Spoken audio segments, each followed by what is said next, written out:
Right, it is 6 o'clock p.m., Tuesday, February 17th, and I'm calling to order this meeting of the school board, Fairbanks North Starborough School Board regular meeting. As we call the meeting to order, the school board would like to take this moment to respectfully acknowledge that we are residing on the traditional land of the Dene people. Our mission statement: as a community, we create supportive learning environments where all students thrive.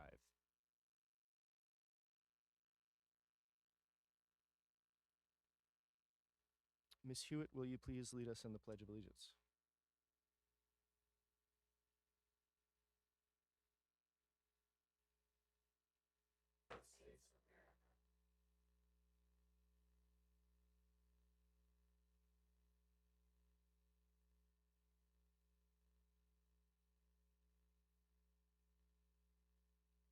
Thank you. Ms. Richardson, will you please call the roll? Colonel Foster, Here. Colonel Campbell is excused, and Miss Charlie is excused. Mr. Wade, Here. Miss Hewitt, Here. Miss Maple, Here. Mrs. Hull, Here. Miss Julian, Here. Miss Carol Hubbard, Here. Mr. Doran is expected. Mr. Burgess. Here.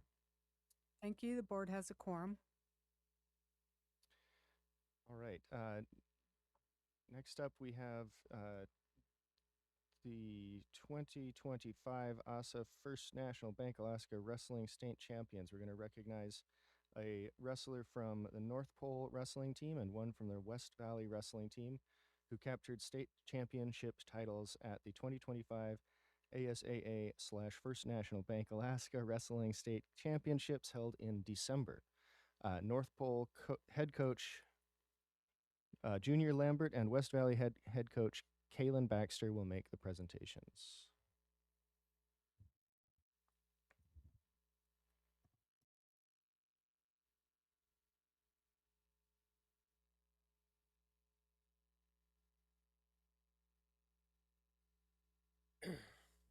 As the head coach of West Valley High School, I had the honor of coaching Canyon for the last 3 years. He's finishing up his junior year of high school this year and got one more year to go. He had an outstanding season. He had 42 wins and 3 losses, which ties the second place record for West Valley history for the most wins with 42. He's turned into a great leader on and off the mat at some of our fundraisers and things that we've had where it doesn't pertain exactly to wrestling. He's kind of taken everybody else on his ring under his wing and really turned into a good leader. So he deserved nothing but the best. He's earned it, and he's got one more year to try to win a second one. So Canyon May.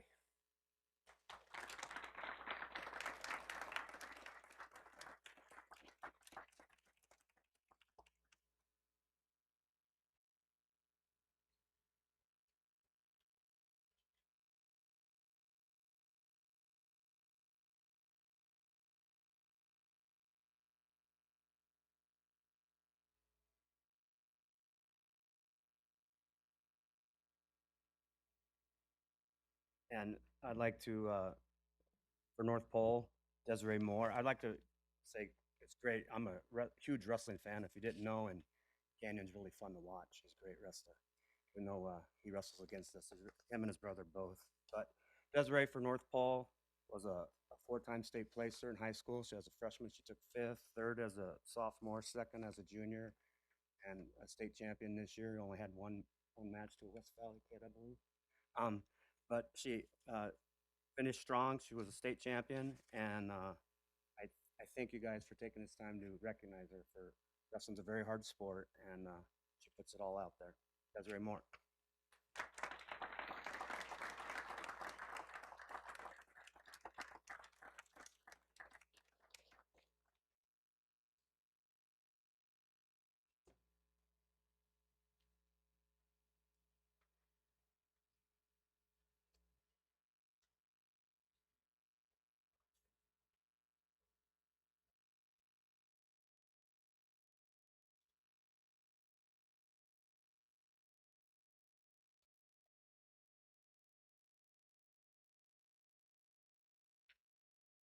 All right. Next up, we have the Excellent Educator Award of the Month. Amanda Ross, teacher for West Valley High School, will be recognized as the Excellent Educator of the Month for February 2026. Mark Winford, principal of West Valley High School, will make the presentation.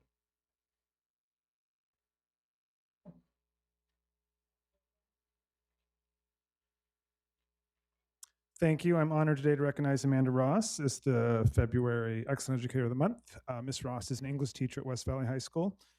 And, to start her recognition with a brief story, as a principal, this summer is probably the worst time to try and unroll any new major educational initiative. And so there was a class called AP Seminar that I was really excited about that I pitched out to the English department over the summer to teach.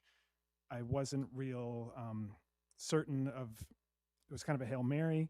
To make a long story short, the English department got together, and much to my surprise, Amanda Ross said she'd teach AP Seminar. And so that gave us a foothold. It's this very kind of innovative sophomore AP class that, because Amanda started teaching it this year with 2 sections, in 2 years, we'll have all sophomores taking the class. And so she gave us a foothold to really get moving on this initiative. And the kind of scope and sequence I just talked about wouldn't have happened without her willingness to teach it. And I think that story is really indicative of a lot of the qualities that she has.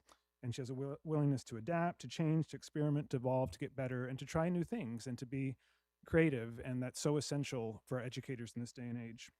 And in her classroom, she works on engagement, creative lessons. She's very well organized. She's a great classroom manager, and she connects with students really well.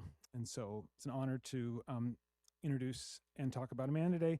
And she served in many capacities in the district. I think she started as an S employee. The past 2 years at West Valley, she was a counselor. And then she actually voluntarily transferred into the English department to keep a colleague in the counseling department from getting involved. So a lot of strengths. So thank you very much, Amanda Ross.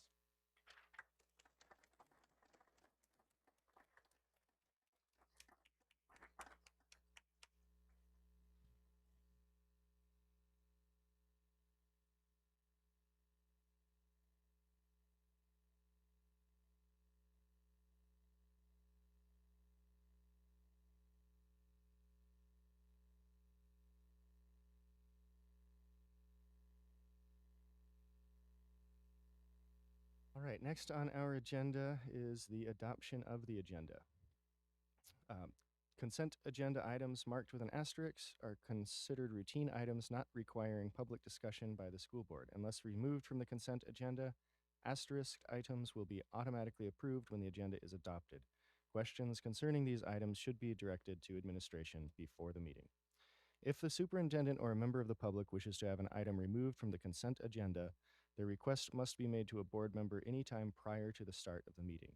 The board member has the discretion to accept or deny the request. Only a board member may remove an item from the consent agenda. If an item is removed from the consent agenda, it shall be considered separately as the last item of new business. Asterisked items will then be adopted by one single motion. Can I get a motion? Move to adopt the agenda with consent items. Second.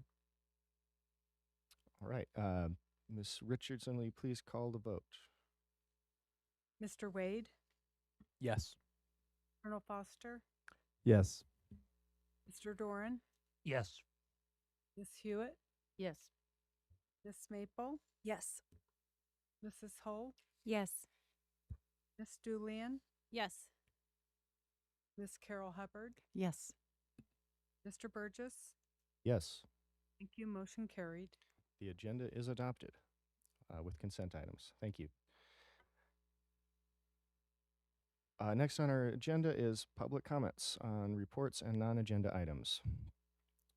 During this section of the agenda, the school board welcomes public comments on non-agenda topics. This is an opportunity for community members to be heard. The board will note the topics, though no official actions will be taken.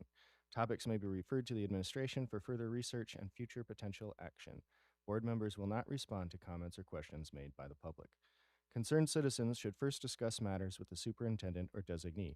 After the superintendent or designee has heard the concerns, they may be brought to the board.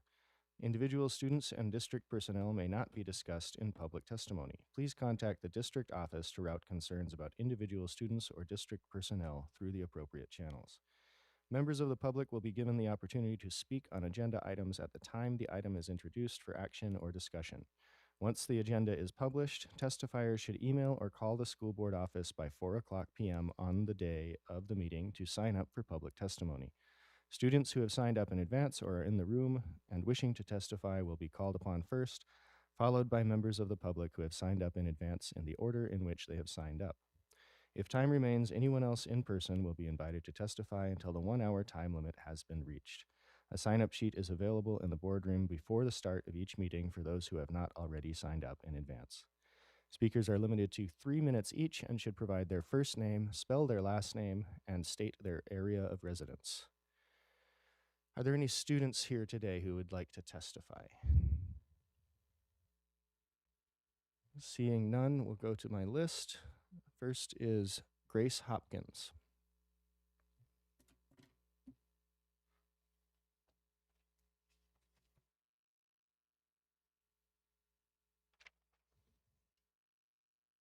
Good evening, board members and members of our community. Thank you for the opportunity to speak today in support of preserving the current model of Hutchinson High School. Hutch's smaller student population, focused career clusters, and strong sense of community create an educational model that is both effective and deeply impactful. For many students, having a smaller, more focused environment is not just beneficial, it is transformative. In today's schools, many students struggle to approach teachers for help. I was one of those students. In larger settings, I often felt embarrassed to ask questions, but at Hutch, the smaller environment fostered meaningful relationships with teachers who were not only dedicated to their craft, but who truly knew their students. Because of that environment, I grew. The healthy, approachable student-teacher relationships at Hutch made it easier to seek help when I needed it. That confidence did not end in high school, it carried with me into college. In fact, I later reached back out to my Hutch math teacher, Mrs. Wilt, to help tutor my younger brother in middle school algebra. That lasting connection speaks to the strength of the model. Hutch also provided leadership opportunities that I may not have had in a larger school. I served as president of the yearbook club, co-anchor for the weekly broadcast of the Hawkett News, and a captain of the flag football team. The public speaking skills I developed in the arts audiovisual cluster have propelled me forward, providing opportunities to pour back into the community through my church and several local organizations. In addition, I'm pursuing my master's degree in disaster management at UAF. And I am not alone. From the graduating classes of 20 and 2021, Colton Guptill used the skills he developed at Hutch to serve in the U.S. Marine Corps and now works at Fort Knox. Riley Greger works for a local engineering firm, contributing to projects that strengthen our community. Aubrey Wilson graduated from UAA and serves as an orthopedic technician in Anchorage, providing healthcare to the community. Anna Sinclair works as an optician at a local eye clinic, assisting our community to receive high-quality care. Andrew Farmier builds roads and infrastructure in rural Alaskan villages, operating heavy machinery that helps sustain essential services. Natalie Farmier has built a photography business connecting with families and organizations across Fairbanks. I'm hopeful I can add my brother to this list in the future as he prepares to enter high school next year. These are just a few examples. Hutchinson High School raises confident, capable Alaskans who use their skills to serve and strengthen our state. Fairbanks often prides itself on its strong community feel. Preserving the current model of Hutchinson High School protects that spirit where it matters most, in the development of our children and the future of our community. Hutch allows students to pursue their passions in a focused way while building academic support systems that are harder to cultivate in larger schools. Thank you again for the opportunity to speak. I respectfully ask that you consider the long-term impact on our students and our community as you make decisions regarding the future of Hutchinson High School.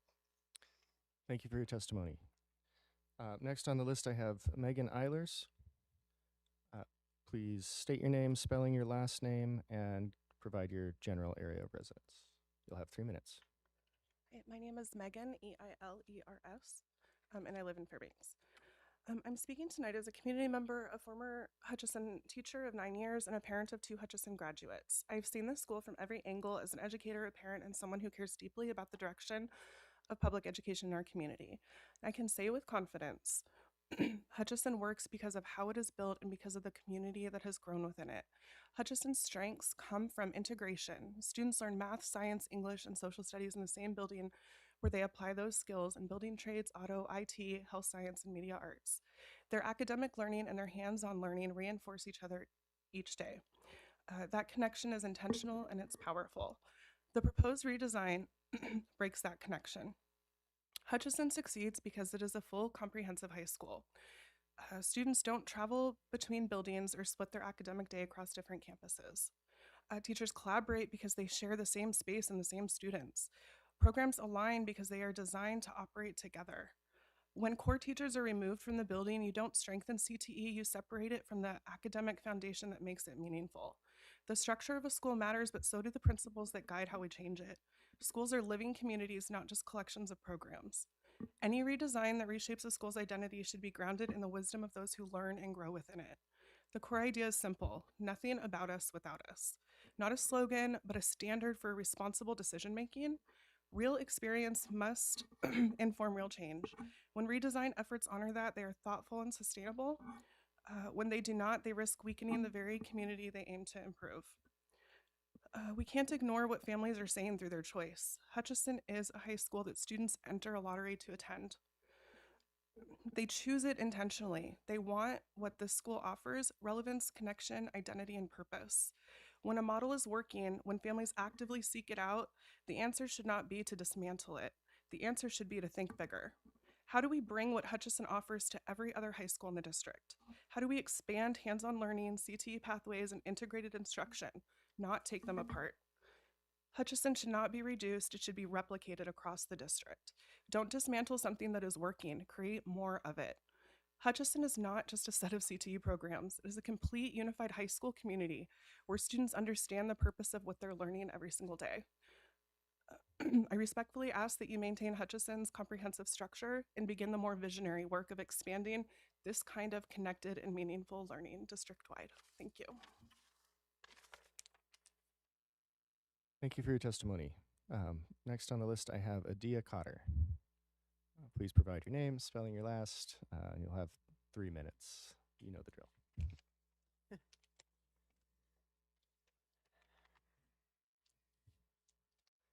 Good evening, Adia Cotter, Cotter, and I live in the McGrath area. I recently attended a webinar about advocating for schools, and the one thing that stuck with me from that webinar was the notion that our budgets are our priorities attached to dollars and cents. As you are considering our budget for the next school year and our dollars and cents, I would like you to think about a few things. I have, over the past few days, gone through a lot of pages of information, budgets and documents and work sessions that you've done. And I think that your priorities are in the right ballpark. I think that your pillars are all spot on. But sometimes too many priorities equals no priorities. So I'm here to give you my feedback on priorities for the next school budget cycle. I think, a safe and positive learning environment should be the number one priority. Safety comes in all forms. It can be psychological, it can be physical, it can be emotional, but it certainly is essential to the learning environment. If kids don't feel safe, they are not ready to learn. Positive learning environments are essential for any workplace, especially in schools. I think the main thing going with that is that lower class sizes will promote safe and positive learning environments. I recently helped with a field trip, a middle school field trip. The teacher had almost 37 students in her class. She was amazing. She was a rock star. She kept those kids on point. I live with one middle schooler. The thought of dealing with 37 of them every day is frightening. She shouldn't have to do that. I don't know how you do that when you, I don't know how you hire more teachers if you have a shortage, but lower class sizes certainly contribute to a very positive and safe learning environment. Restoring positions that cause extra work for other staff should be at the top of your list. My other son, he did not qualify for any sort of special services, but he certainly used a lot of time of the people that provide those services because that's what he needed to be supported in his school environment. The people that helped him not once told him, "I'm sorry, you don't qualify, so we can't help you." He spent a lot of time with them. He used a lot of their resources, and they did it because they knew that that's what he needed. So number 2, restoring any position that helps to relieve extra work for other teachers. And the third, I'm going to run out of time. I'll send you an email. Thank you. Thank you for your testimony, Ms. Cotter. All right, that's the end of the folks who signed up in advance, so we'll go to the sheet that was in the room, and we have Gail McBride. Please state your name, spelling your last name, give your general area of residence. You'll have 3 minutes.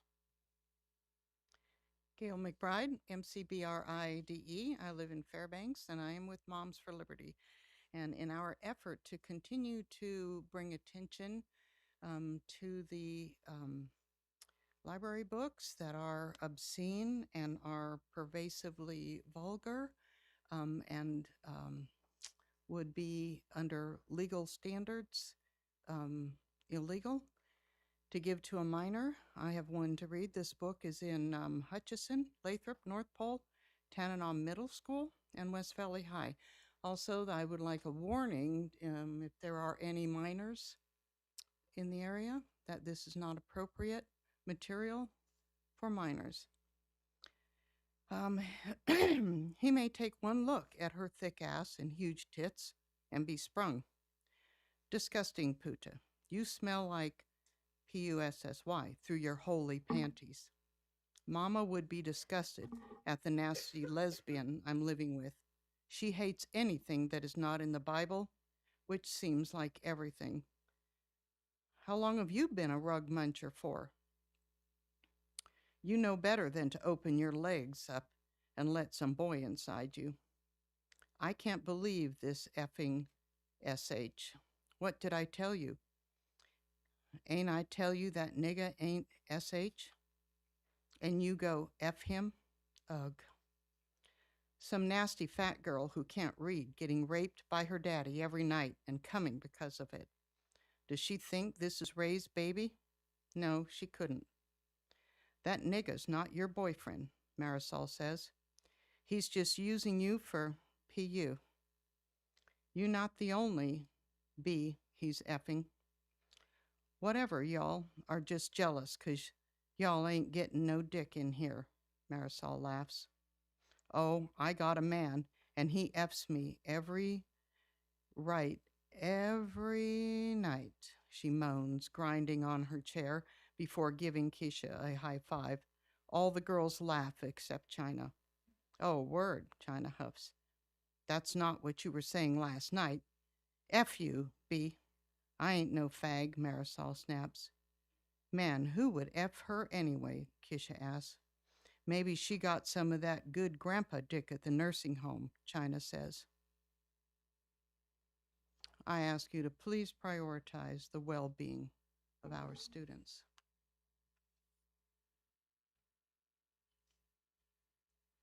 Thank you, Ms. McBride. Next on the list, I have Cynthia Wozniak. I'm not seeing Cynthia here. That's the end of the folks who have signed up in advance. Is there anyone else in the room who would like to testify tonight? Please come forward, state your name, spelling your last name. You'll have 3 minutes. Provide your general area of residence. Yeah, good evening, school board. Rich Ide here, EIDE, North Pole, and thanks for your time.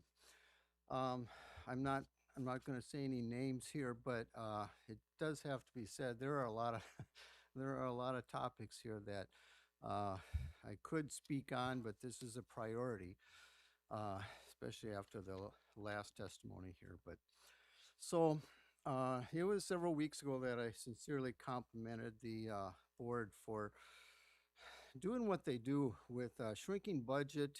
And I mean, I would have testified 2 weeks ago on this, but we were drowned out by Hutchinson people who were sincerely, voicing their concerns. But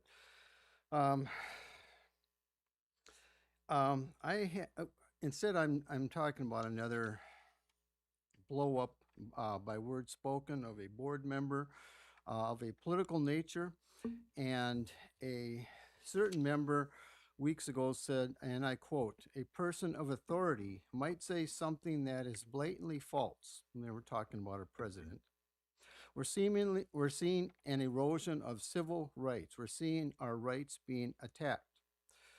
We need to use our collective powers as citizens to push back when we see the government using its power against its own citizens.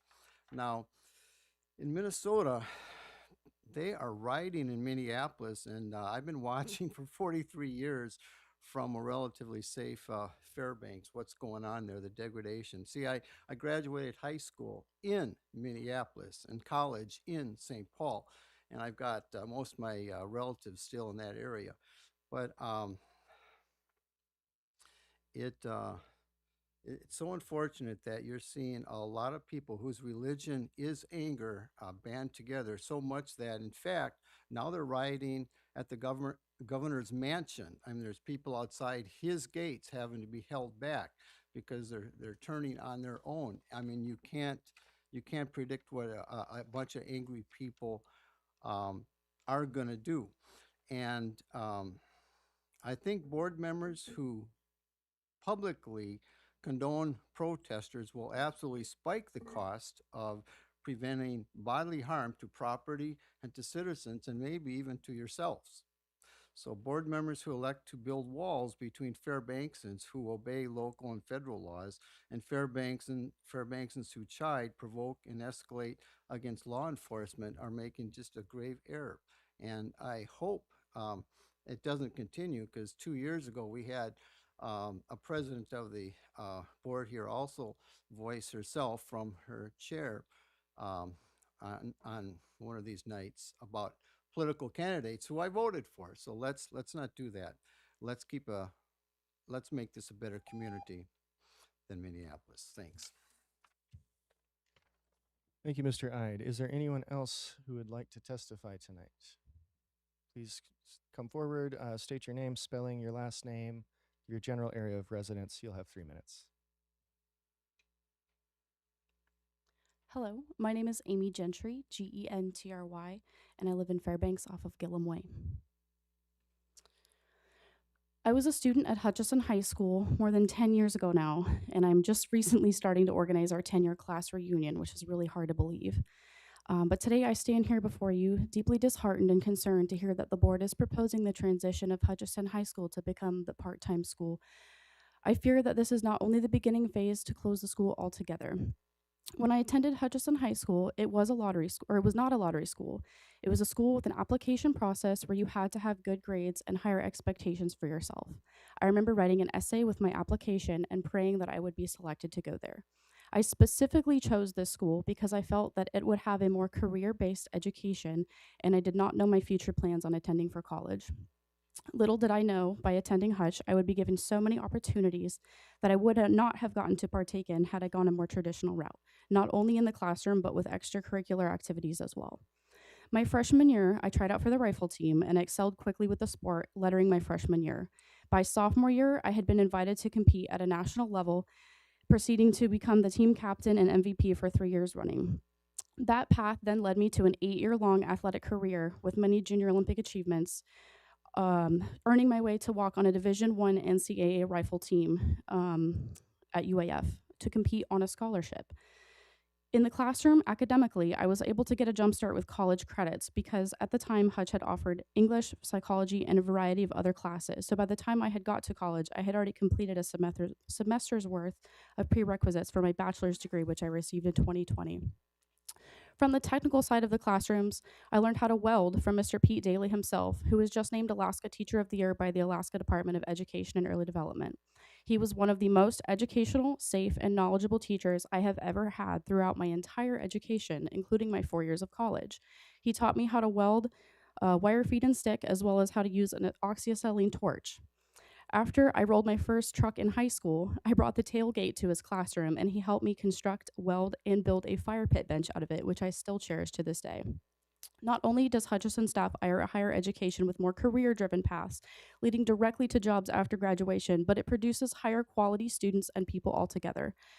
With the continuance of the,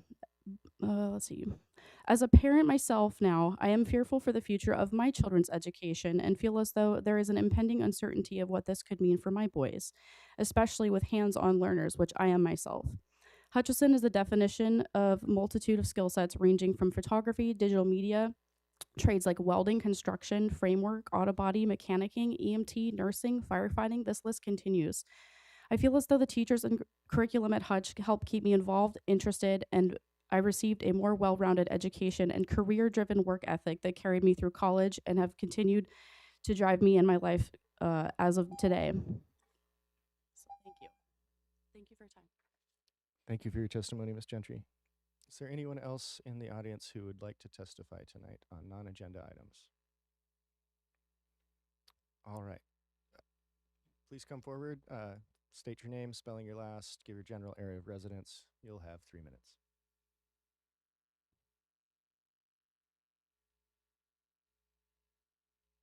Mark OPPE, North Pole.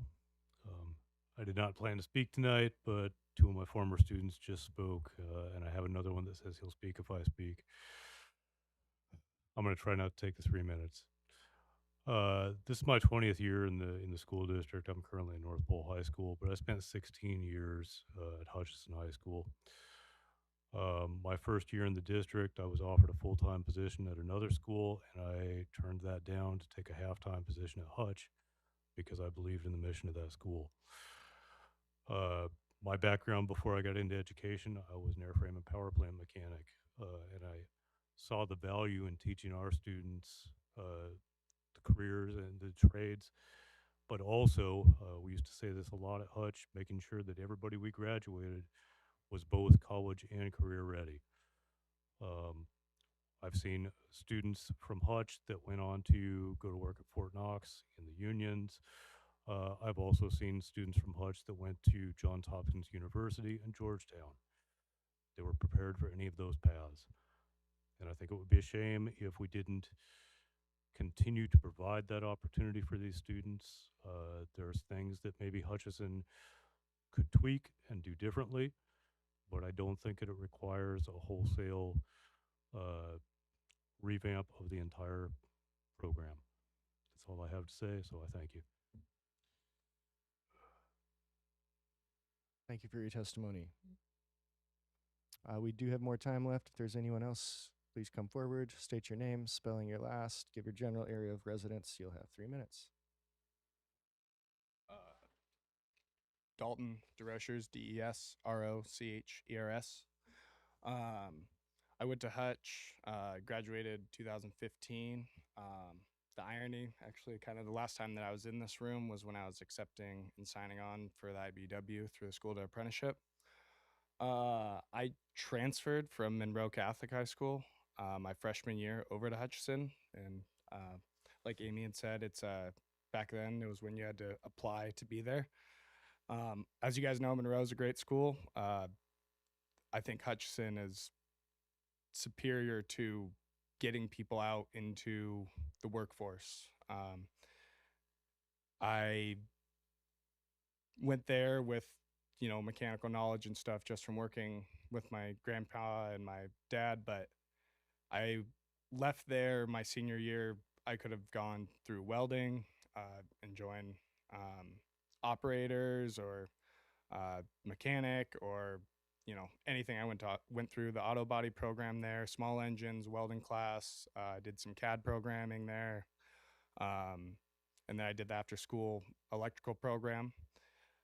I probably would not have known about any of that. Although my dad is an electrician, I probably wouldn't have done the after school program without the help of Pete Daly there. My math teacher there was one of my dad's high school best friends. And so it was kind of like, you know, family teaching me. I got the same treatment from every teacher there. They all care I think it would be a shame for Hutchinson to, change what they're doing, because I think that they put out a lot of people into the community that care and, want to see this community succeed. I know a lot of my friends that I'm still very close with that I met at Hutch would also probably be there, but they're out working out of the, out of the Fairbanks area, either up on the slope, out in villages, doing all that kind of stuff. So I think that Hutchinson produces great students, and I would hate to see that change. So thank you. Thank you for your testimony. Anyone else who would like to testify on non-agenda items tonight, please come forward, state your name, spelling your last, give your general area of residence, and you'll have 3 minutes. My name is Kim Herning, Herning. I live outside Fairbanks on Gina Hot Springs Road. I'm a Hutch parent. My son, Travis, graduated in 2014. He started at Hutch at 2012 when we moved back to Fairbanks from Texas when my husband retired from the airlines. My husband was a Hutch student in 1972 to 1974. He was trying to get into the plumbers and pipe fitters program. He wasn't accepted. He said, that's a good thing. Otherwise, he wouldn't have been a pilot. But anyway, my son Travis, when he was going to high school in Texas, while we were still in Texas and my husband was working, he struggled. He was going to a school that probably had, I don't know what the population is, at least 2,000 students. He was struggling. So when we moved back to Fairbanks, which is home, we felt that Hutchinson was the best place for him. It was a small school, small setting. He did not get lost in the shuffle. And he knew that he was not college material. He knew that he wanted to go into some kind of a career training, program, either auto mechanics or plumbers and pipe fitters or something of that nature. So the school was perfect for him. The teachers were so supportive of him. It was the best thing that could have ever happened to him. If he would have continued, if we would have stayed in Texas and he would have continued, I don't know if he would have graduated high school. But in any event, Hutchinson is a jewel in our education system. I don't think that if anything needs to be done, it needs to be strengthened the way that it is and going forward. There's so many students that need what Hutch has to offer that they cannot find at West Valley, at North Pole High, or Lathrop. My father was in the education system for decades. He was started out as a guidance counselor at Ryan when they built Ryan Junior High. He worked at Lathrop, he worked at North Pole, he retired from West Valley. And his philosophy is the student should be first. We need to do what we need to do for these children if it's possible. If it's not possible, let's figure it out. And I think it would be very sad for a lot of people and for Fairbanks population if we were to lose Hutch from what it is now. Thank you. Thank you for your testimony. Is there anyone else wishing to testify on non-agenda items? Please come forward, state your name, spelling your last, give your general area of residence. You'll have 3 minutes. My name's Daniel Slane. Slane is S-L-A-N-E. I'm a terrible speaker, so bear with me. Hutchinson is a great school. I went to West Valley for 2 years. Didn't work out. Wanted to go to college. When I went to Hutch, I met people that I'm still very close to that I never thought I'd be friends with. Like that kid went to Monroe over there, and had great teachers like Mark Opie and Pete Daly, and I wouldn't be where I am today without Hutch. So um, there's a lot of kids that when they're going to high school and they think that they're going to do something and it just doesn't pan out. College isn't for them. Not just the whole college thing, but just general. Struggled at West Valley, and I don't think I would have graduated if I didn't go to Hutch. Um, so I think you guys should reconsider that. Thank you. Thank you for your testimony. And just side note, I thought you spoke just fine. So, anyone else who wishes to testify on non-agenda items tonight, please come forward, state your name, spelling your last, provide your area of residence. You'll have 3 minutes.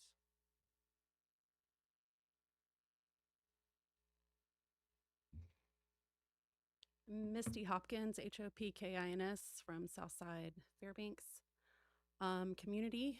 I am speaking as a former Hutch parent and as a parent of a student who's in the lottery for next year. We have always supported small schools for our children. It's why we stayed in the district. We are very connected to homeschool families, and many of them encourage us to pull our children out of school and homeschool. But because we've had school choice, we've not needed to do that. Our children have gone to their local community schools. Mr. Doran was the principal for our daughter who spoke earlier. And in 6th grade, he said, "Oh, thank goodness you moved back downtown because I would have to ask you to leave if you had not done that because we have too many students in our school." And that year I had a choice to put my daughter in a multi-age classroom. I don't know if that exists anymore. I have a feeling maybe not. But I had that choice because I didn't want her in 6th grade with 35 other students. So we're still facing the same issues we were facing, and my daughter's 23. And we got to stay at Denali where she had grown up, and we were very grateful for that. I did not send her to our community middle school of Ryan. I sent her to Chinook Charter School. Many of those students gathered together and went to Hutch together. They would have left the district without that option. And my son is now at Barnett because his elementary school shut down, which was Nordell.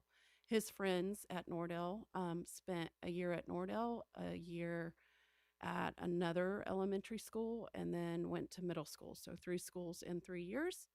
And then we were here last year for Barnett, which is where my son ended up. Because of the pandemic, he got a spot at Barnett. He would have not gotten a spot otherwise. So we were able to move him before Nordell shut down, knowing that that might be coming. And so I am speaking because school choice is important. I understand so is money. I get both sides of it. I've been in education for a long time. I do understand the parameters, but I also understand that I was raised in an inner city large school in Fayetteville, North Carolina, and I never one day felt comfortable in that school. And I was there from 7th grade till 12th grade. It was chaotic. It was loud. I was able to join a gifted program so that I didn't have to be around it all the time. But even being in the hallways was a nightmare. Going to lunch was a nightmare. Using the bathrooms was a nightmare. There are some students who cannot handle it. And we have more and more neurodivergent students who need that smaller atmosphere. I also want to make a point that in 2016, my daughter had to drop out of orchestra at West Valley because she was trying to take the shuttle back and forth. And I think that's probably worse now. So we're depending on the shuttle to help these students get back and forth to Hutch. So that's my last point. Thank you for your testimony, Ms. Hopkins. Is there anyone else who would like to testify on non-agenda items tonight? We've got about 15 minutes. All right, seeing none, we will close public hearing and move on to our next agenda item. which is advisory members' reports and comments. We'll go to Colonel Foster. Nothing to add this evening. Thanks. Thank you, Colonel Foster.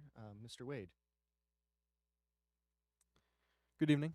I just returned Sunday afternoon from about a week-long trip in Juneau. I spent the week advocating for education across several departments. The first half of my week was spent with Ms. Julian, Ms. Hull, and Mr. Doran, advocating for the prioritization of education funding and exploring possible funding routes that would benefit not only our district, but also students across the state.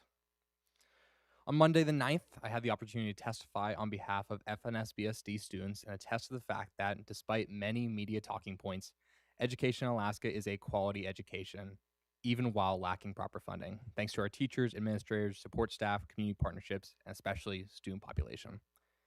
If you'd like to hear my full perspective without the cliff notes, feel free to email me, find me after the meeting, or watch my testimony online. I believe this message is especially important and cannot fall on deaf ears. The second portion of my week was spent advocating for career and technical education through my work with Alaska Future Farmers of America. I had the opportunity to speak with a good number of senators and representatives, many of whom I'd previously met with or who had heard my testimony, which only sought to strengthen my ask throughout the week. I'm genuinely excited about what's coming for CTE education in the next couple of years. Building off of that, I will be attending the National Policy Seminar for the Association of Career and Technical Education at the end of March to advocate with legislators about the value of meeting students where they are and building an Alaskan workforce. Additionally, and finally, Region 6 Student Council is super excited about hosting our annual Junior High Leadership Conference this March. And so if you have a junior high student, please reach out to them. We will be getting in contact with their student council advisor or their administrators pretty soon to invite them down to West Valley for about a day with our high school student council members. And that's all I have for tonight. Thank you. Thank you, Mr. Wade. I'll open it up to the board for questions. All right, seeing none, we'll go on to board committee reports.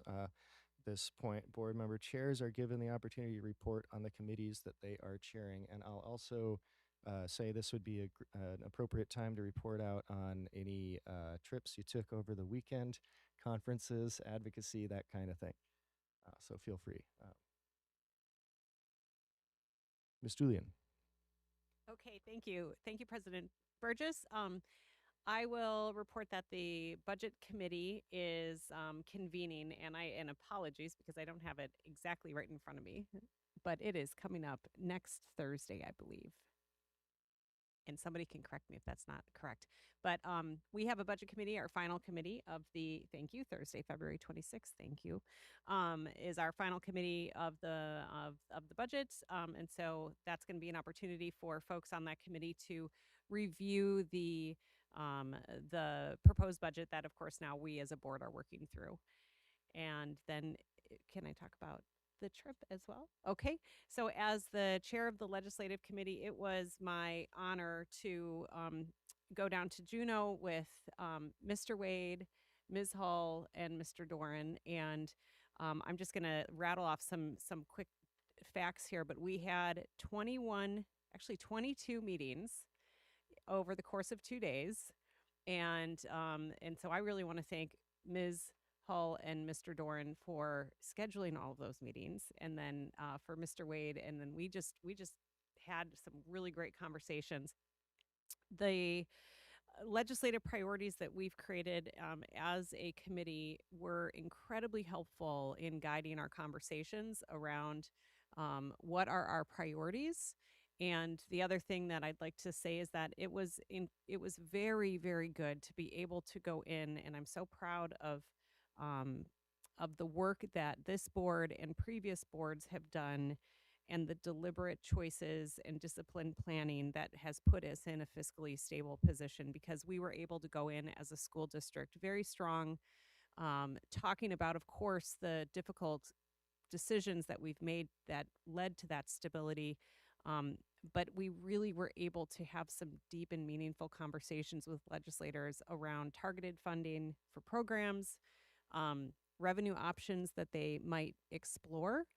And it was incredibly meaningful. So I thank the district for supporting us in going down. I thank the people that are on the legislative committee that helped do really hard work in coming up with our priorities. And mostly, I just want to also give a shout out to Mr. Wade, who is a phenomenal speaker and really, really made a difference with your testimony on the floor of the joint Senate and House committee. So well done. I highly encourage everyone to watch that because you did, and especially the question and answer, you did a very good job. So I'm very proud of you being on this board with us and going to Juneau and advocating and representing all of our students. So thank you. Thank you, Ms. Doolin. Any other reports or questions? Ms. Hull. Thank you. So I just wanted to add to Ms. Julian's comments. So when we were in Juneau, we also got to attend the AASB conference on Saturday and Sunday. And on Saturday night, we took the opportunity to go to a jazz festival that was happening. And we got to see 4 of our Lathrop students that are all-state, made it to the all-state jazz band. So that was exciting that we got to see them there as well. So, yeah.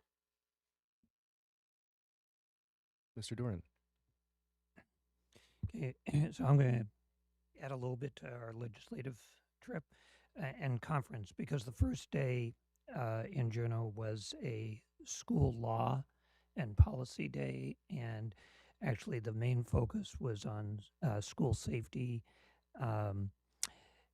What was really interesting, and especially in terms of how do we keep our schools safe? You know, we've heard some testimony about that, and it's one of our top priorities in our strategic plan. But what was interesting for me, I know I will date myself because unfortunately I was in some trainings following the first school shooting in Paducah, Kentucky, and then following them over the years in different trainings at conferences for principals. So it was good to get an update to today in terms of law, in terms of partnerships. And I think the big thing is what was emphasized throughout are the relationships that are being built in schools. We've heard testimony over this. I mean, actually, a lot of the former students talked about the connections with their teachers who spoke tonight. But the efforts, when you walk into any of our schools, that people are trying, staff are making connections with parents coming in, with visitors to the school. That first point of contact really being important, working with students, and not only building adult-student relationships, but student-to-student, and those adult-to-adult relationships. And I think that was one of the biggest takeaways that I had from that conversation that day, as we work to provide the benefit, the positive school environment and school climate for our students. The other couple of takeaways as we talked with legislators, our interior delegation, as well as legislators from around the state, there was a genuine interest in education. There was a genuine look to support public education. Differences in perspective of how we do that, how we get there. But I think it was very important to notice. I've been going down there for actually decades, but I thought a palpable,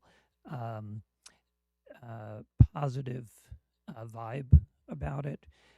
They asked really good questions, sometimes very pointed questions, because they wanted to understand different aspects of it. And there was a lot of interest in our district. What have we done?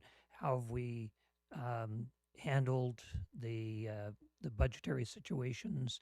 And it was nice to be able to say, well, because we've made a lot of decisions over the years, that we're able to make different decisions perhaps this year. And it'll be a vibrant conversation. But that was important for them to hear. I thought it was great that they got to hear from our student rep, Mr. Wade, because he focused on his experience as a student. through years of budgetary restrictions, limitations, and where he stands today as he gets ready to graduate. Really, really appreciate that. Loved the way Mrs. Hull wandered the hallways and just would tap on doors and say, "Hey, can we get a few minutes?" Because it was really important to talk to not only our interior delegation, but we bring a perspective around the state. Mrs. Julian was kind of our lead in most of our meetings, and kind of kept us organized and helped. Where I struggle with technology, she got a sheet together. We could enter our appointments right in there and keep notes. So I think the team piece is important, and as you say, continuing a tradition of our board members going down and having vibrant talks with the administrators. The last thing I want to say on that trip is that what struck me is the comments from members who were on the education task force who came up to visit our district in January. Legislators and staff members commented on how much they enjoyed, appreciated, and valued what was going on in our schools. And they had specifics, students who were ambassadors in their school, showing them around, talking about their motto for their school, how they conduct their lives within that school. It was really impressive to hear their impressions. And it's always nice to have that third eye view of what you're doing. And so I wanted to make note of that. Different committee, if I might. Just curriculum committee met February 5th. We'll meet again. Our next meeting will be March 5th. Our CTE is continuing, and several business, hospitality, new developments there. And I do want to say that it was really nice. A number of the legislators asked about CTE and have a real interest in it, and it was great to be able to say, guess what? We just have a conversation, and we are working on hospitality. We are working on these types of things, as well as our other broad areas. So besides CTE, we're looking at social studies, and the biggest conversation of the committee has been whether to divide U.S. history and world history, instead of being 2 semesters, to 3 semesters. It was decided that earlier on from feedback that U.S. history should be 2 semesters. World history was still kind of hanging out there, and we had a great conversation about that. On first blush, my idea thinking is world history. There is so much there. It should be 3, maybe 4 semesters, but I'll settle for 3.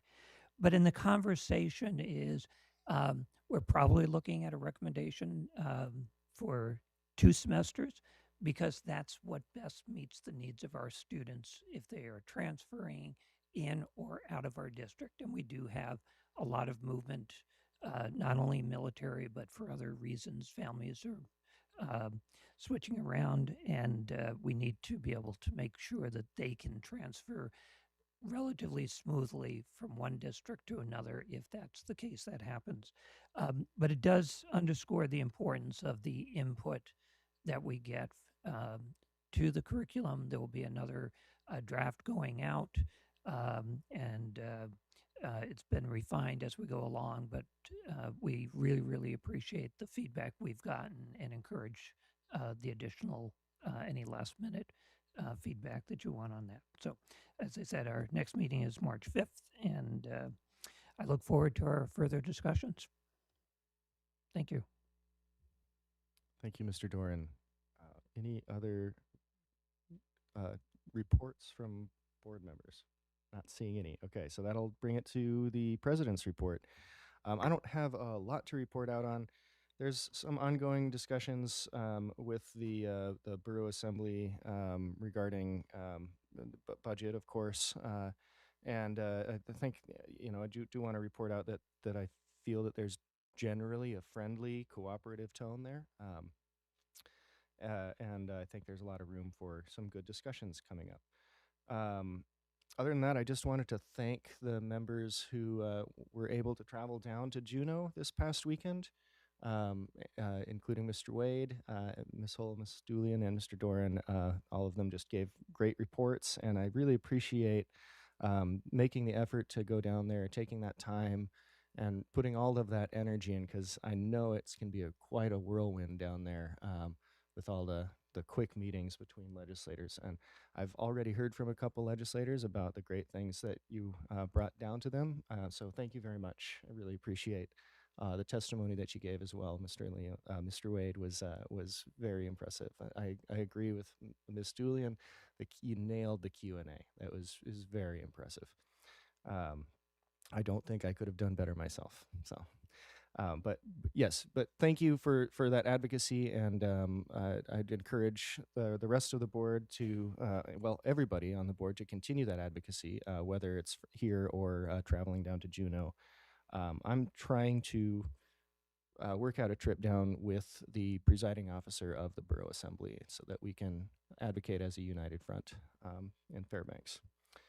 And that is all I have for my report today. So we will move, unless there's any questions from the board, we'll move on to the superintendent report. All right. Thank you, President Burgess. I'd like to start this evening by congratulating the North Pole Patriot hockey team for being state champions in Division II state hockey. This was the program's first state title in school history, and they won 3-1 in the state championship game, led by junior goalie Kieran Olson with a 34 save performance. So super impressive there. And then even more impressive, this accomplishment is on top of a team GPA of 3.96. And so I thought that was cool. The executive director of ASA had texted me the night that the Patriots won the championship, but he highlighted the GPA. He was more excited, I think, about that than he was the actual state championship. And I think both of them are very impressive for student athletes out in North Pole. So congrats to that team and the coaches and the staff members that helped make that happen. I'd also like to congratulate West Valley High School hockey for a second place standing at state. They played a tough game last Saturday against Anchorage South High, who was an undefeated hockey team. And they came up just short in a 1-0 loss. I was able to catch that on the NFHS stream, and it was a great game, went down to the wire. And congratulations to players of the game, Jeremiah Murphy and Jace Burnett. It was a super exciting game to watch, and they represented Fairbanks well. So lots of great hockey action around the state, and Fairbanks representing. Pleased to share that Genevieve Chacho has been selected as the permanent principal of the Barnett Magnet School, effective next school year. We went through a committee process, and they selected Ms. Chacho. Ms. Chacho is currently serving as the interim principal at Barnett this year and brings a strong background in instructional leadership, collaboration, and student-centered practices. She was born and raised in the Bristol Bay region in the Yupik village of Kalignik, Alaska, and she began her career in public education in 2014 and has served in Fairbanks since 2017. Ms. Chacho shared with us that she looks forward to continuing to serve and grow alongside the Barnett community. So congratulations to Ms. Chacho, and we look forward to continuing our work together. And then an announcement on the Ryan Middle School principal position. So Brian Schaefer has been selected as the principal of Ryan Middle School starting next school year. Mr. Schaefer brings 26 years of building level leadership experience, beginning his administrative career in 2000 in Alaska. And he's served in schools in Nenana, Delta Junction, and Trapper School. And followed by an extended tenure as a high school principal in Vermont before returning to Alaska a few years ago as a principal of the Mead River School. Most recently, he led a school team that strengthened literacy achievement and student behavior through a culturally responsive approach, including the use of a building leadership team and professional learning committees. He's contributed to improved literacy outcomes at the school that he currently leads and fewer out of school suspensions. Mr. Schaefer has also been recognized as the Vermont Principal of the Year and the Alaska Region 1 Principal of the Year. So we're very excited for Mr. Schaefer to join our team and for him to lead Ryan Middle School next year. A final call for our families to complete the School Climate and Connectedness Survey. It's a statewide survey taken by students, staff, and families. The family survey is open until February 20th. There is a link on our website as well as our social media channels. If you haven't taken an opportunity to fill that out, please do so. Our district and our individual schools do value that data and use it to make decisions. And so if you can help us out with completing that, we would greatly appreciate it. Wanted to let folks know our district is currently developing a community feedback survey regarding school start times.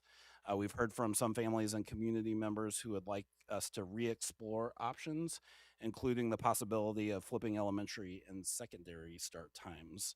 We anticipate sharing the survey with our community within the next month or so, and we look forward to gathering that data to help input and inform the board on any possible future discussions or decision making that they might have. February is the month of CTE month, and we've heard a lot about CTE tonight already, and we'll hear more from students later this evening. We have great CTE programs around all of our high schools, and our students earned over 495 industry certifications last year, and so super impressive. It sounds like we're on track to break that amount for this year, and so very proud of our students that have earned those industry certifications. And then also a highlight of the new cosmetology program that we started at Lathrop this semester. So really excited to see that opportunity for our students and what's to come for that. Speaking of Hutchinson High School, they had a great showing in this year's statewide media contest as a part of the Alaska Society for Technology and Education conference that was held this last weekend. We had several statewide winners in the Arts AV winners, and these are different categories. In the I Did a Jam, Thomas Hodges won with a basketball podcast. In a I Did a Moment, Elizabeth Garcia won for an original animation. In a I Did a Movie, Day Wolford won with a thrifting video. And I Did a Press, Reagan Plouffe drafted a 115-page book that was a fantasy mini novel. Also, in the IT category, I Did a Play. Alex Travasky Grimes created a gaming app that won first prize.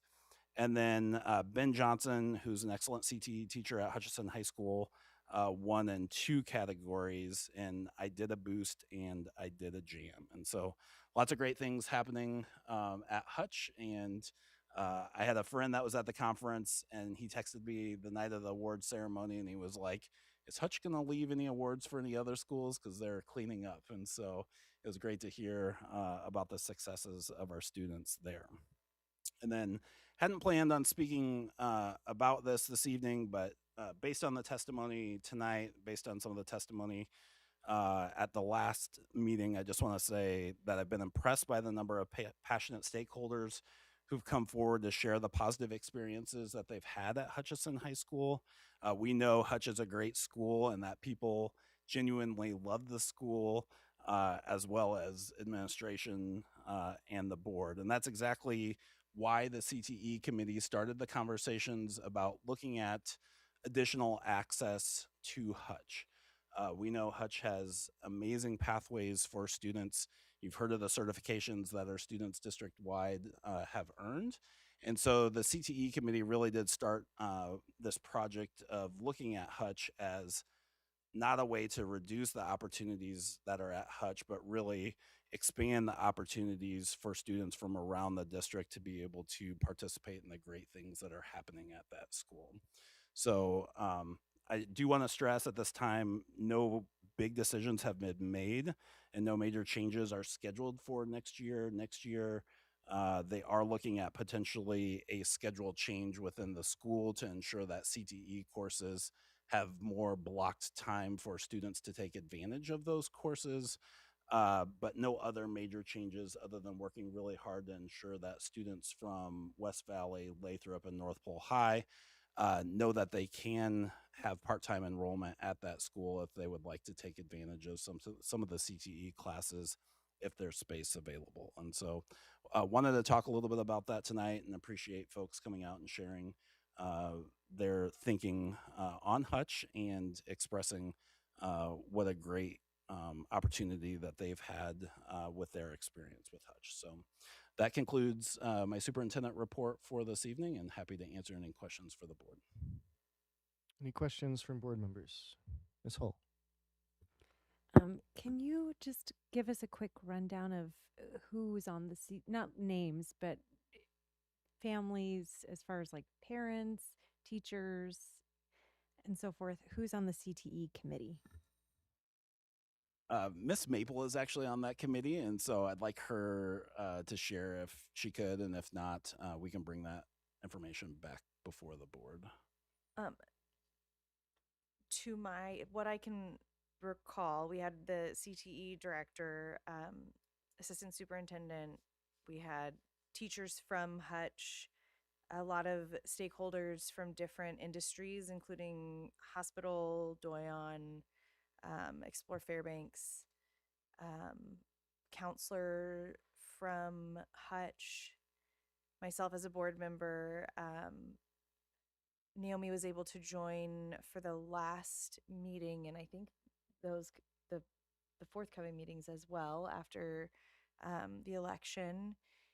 And I am certain that I'm missing some because last time I tried to list it, Miss Gillum had to fill in some gaps that I left. But it was a big committee. It is a big committee. There are more meetings scheduled. And I can give a report after the next one, which is next week. Follow up? Follow up, Ms. Hull? Can people tune into this meeting, or where is the meeting at? I'm not sure where the next meeting is scheduled. Generally, that meeting is not necessarily open to the public. It's not a board-led committee. It's an administrative-led committee. But Ms. Maple will share in her upcoming committee report in terms of what's discussed at the next committee meeting. Wonderful. Thank you. Any other questions from board members? Mr. Doran. Okay. A little further clarification, if possible, and if we're ahead of the game, let me know. Because I think some of the information and understanding regarding Hutch and a suggestion proposal that was out there of some ideas, and you mentioned no decisions have been made on that other than to provide maybe more opportunities for part-time students to come, but not to the core program of Hutch. You mentioned there would be no change next year. In that working, I'm going to talk about working draft, there is indication of transitioning the school out. Is it too early to address that, or could you address that? Because that might be some of the understanding of people that though it's not changing next year, that, you know, students who apply for the lottery now, they will be able to graduate from Hutch, where that is in further conversations that may be, as they say, to think bigger and strengthen Hutch, as a lot of the comments said. But if you could maybe add some clarification there. Yeah, thank you for the question, Mr. Doran. The students that are entering the lottery now as freshmen will graduate from Hutchinson High School. I think it's too early to tell in terms of where the conversation is going to go with the school board. We're obviously going to need to have more conversations around what this potentially could look like in the future. The CTE committee was going to continue their work and gathering information and data on what this might look like. I think going into this year will be a good idea of, Hutch has worked really hard to gather more part-time students. So that will be a part of the decision-making process to see what interest there is from students from other schools to take part in Hutch as a part-time student. And so, like you said, no decisions have been made, really just having some initial conversations of, do we want to expand access to Hutch for more students that are not lucky enough to earn a spot in the current lottery system? We know that there's students out there that apply every year and are turned away. And some of those students are students that have CTE ambitions. They know that they want to go into the trades, but they're not able to access the same, CTE pathways that the students at Hutch are. And, simply replicating CTE pathways at every school is not something that we're able to do as a district, unfortunately, due to one, constrained resources of just finances of replicating those programs, but two, the capital space or the physical space at schools don't allow for the same amount of programs or the same programs that we have at Hutch. In an ideal world, I think that would happen potentially at every school, that we could have every program at every school, but that's not the world that we're currently living in. And I also want to address, I've heard it a couple times through testimony that people believe, this exploration is a cost savings exploration, and it truly isn't. In the models we've looked at, it actually isn't a cost savings.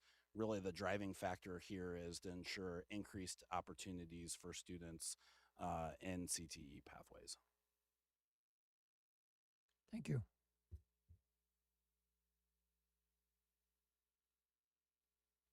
All right, I'm not seeing any other questions from the board. So at this point, board, we're going to take a 5-minute recess. Please be back here at 7:23.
All right, it's 7:23 p.m. We're bringing this meeting of the school board back to order Tuesday, February 17th.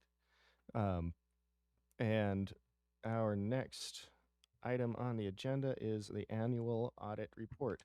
The school district's fiscal year 2024-2025 financial statement audit is complete. Yvette Burkholtz, Director of Accounting Services, alongside Brandon Catter, Auditor with Altman Rogers & Co., will provide a brief overview of the audit. Good evening, Board. It's my privilege to address you this evening. I'm the new Director of Accounting, and am I just not loud enough? All right. I was a product of Fairbanks Schools. I graduated from Lathrop. I have 6 children who have all graduated and attended the local school districts as well. So I feel it a privilege to be able to help support students. Tonight, as the President Burgess indicated, Brandon Catter is on the line from Altman and Rogers. And we're here to present an overview of the district financials as of June 30th, 2025. It seems like that was a long time ago, and the results of the annual audit. I'll let Brandon present the results of the audit, and if you would ask him any questions first, since he's joining us remotely and it's after his customary working hours, and then I'll provide an overview after that. Brandon?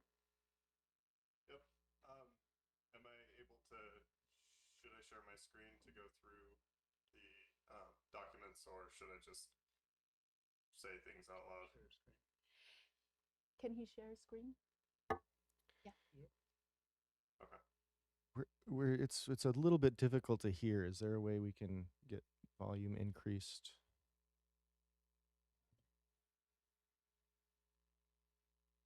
Okay, if you can just say your name and spell your name, maybe, Mr. Catter, to get that audio worked out.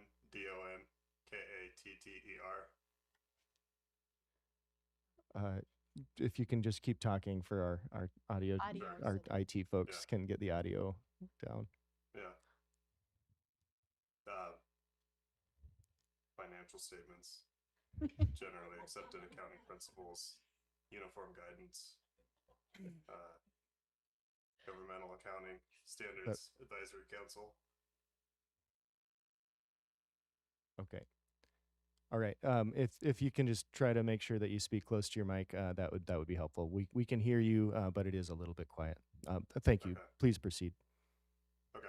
All right. So, and can you see my screen? Not yet. Okay.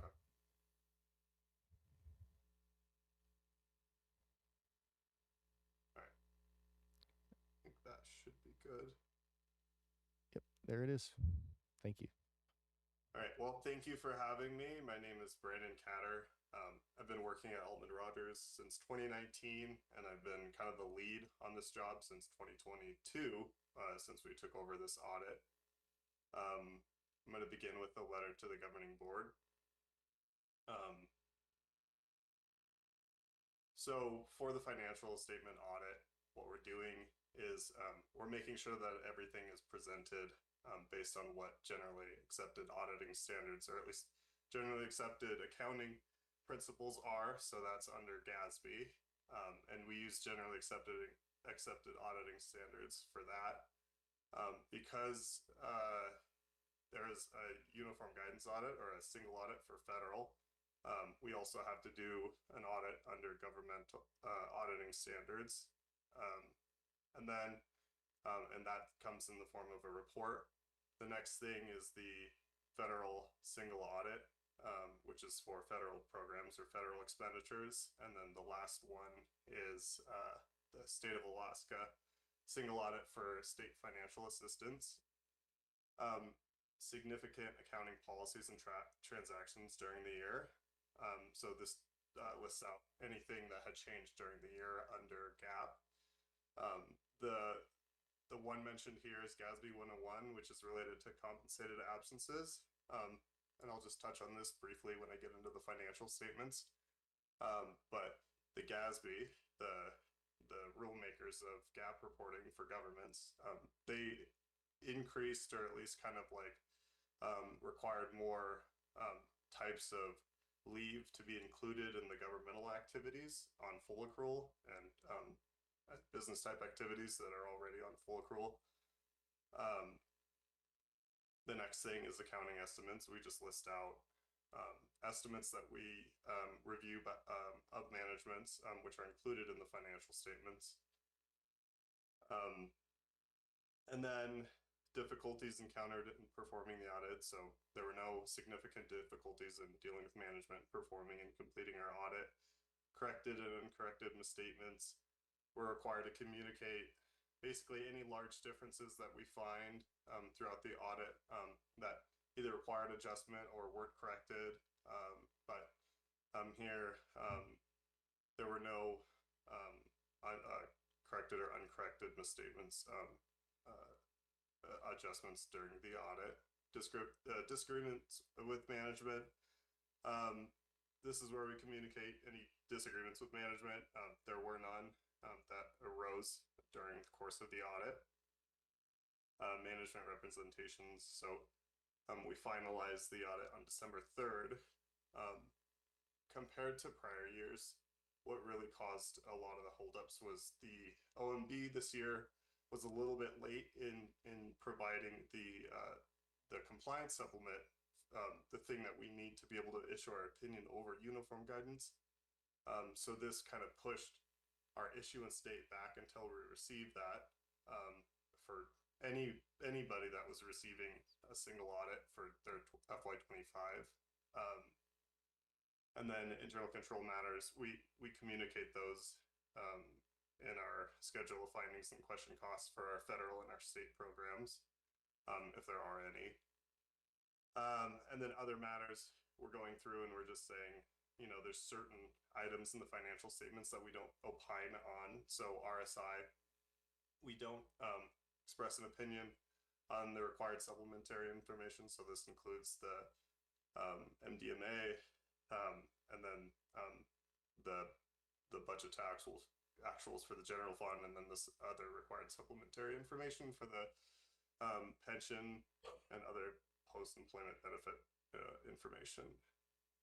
Major issues discussed with management prior to retention.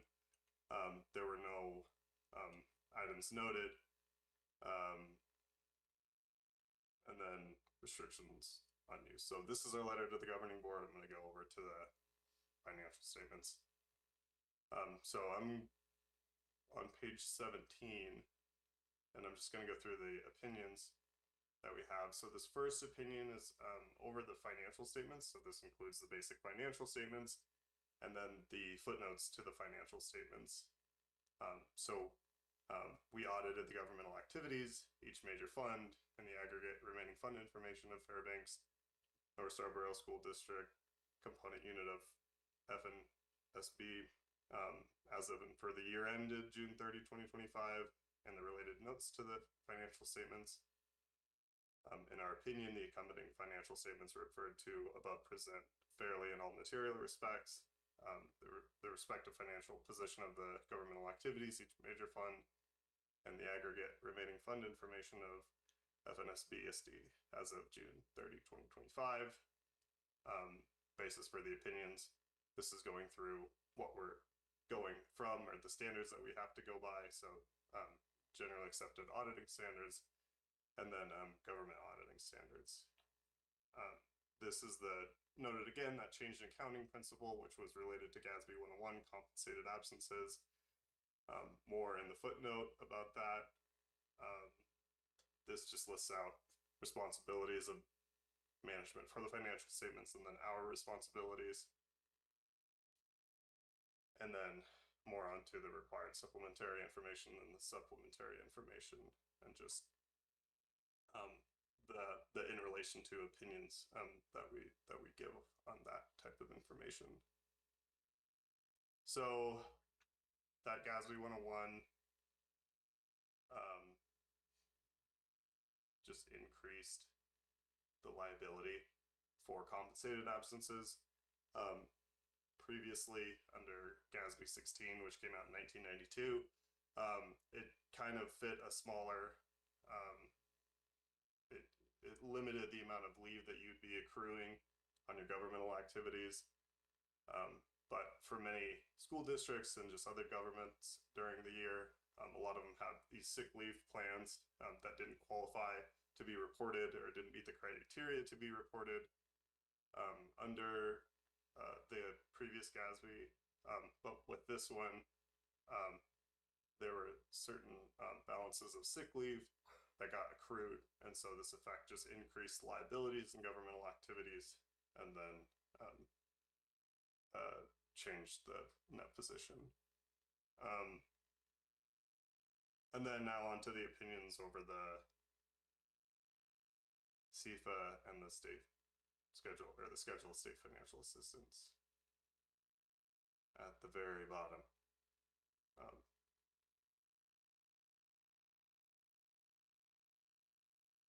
All right, so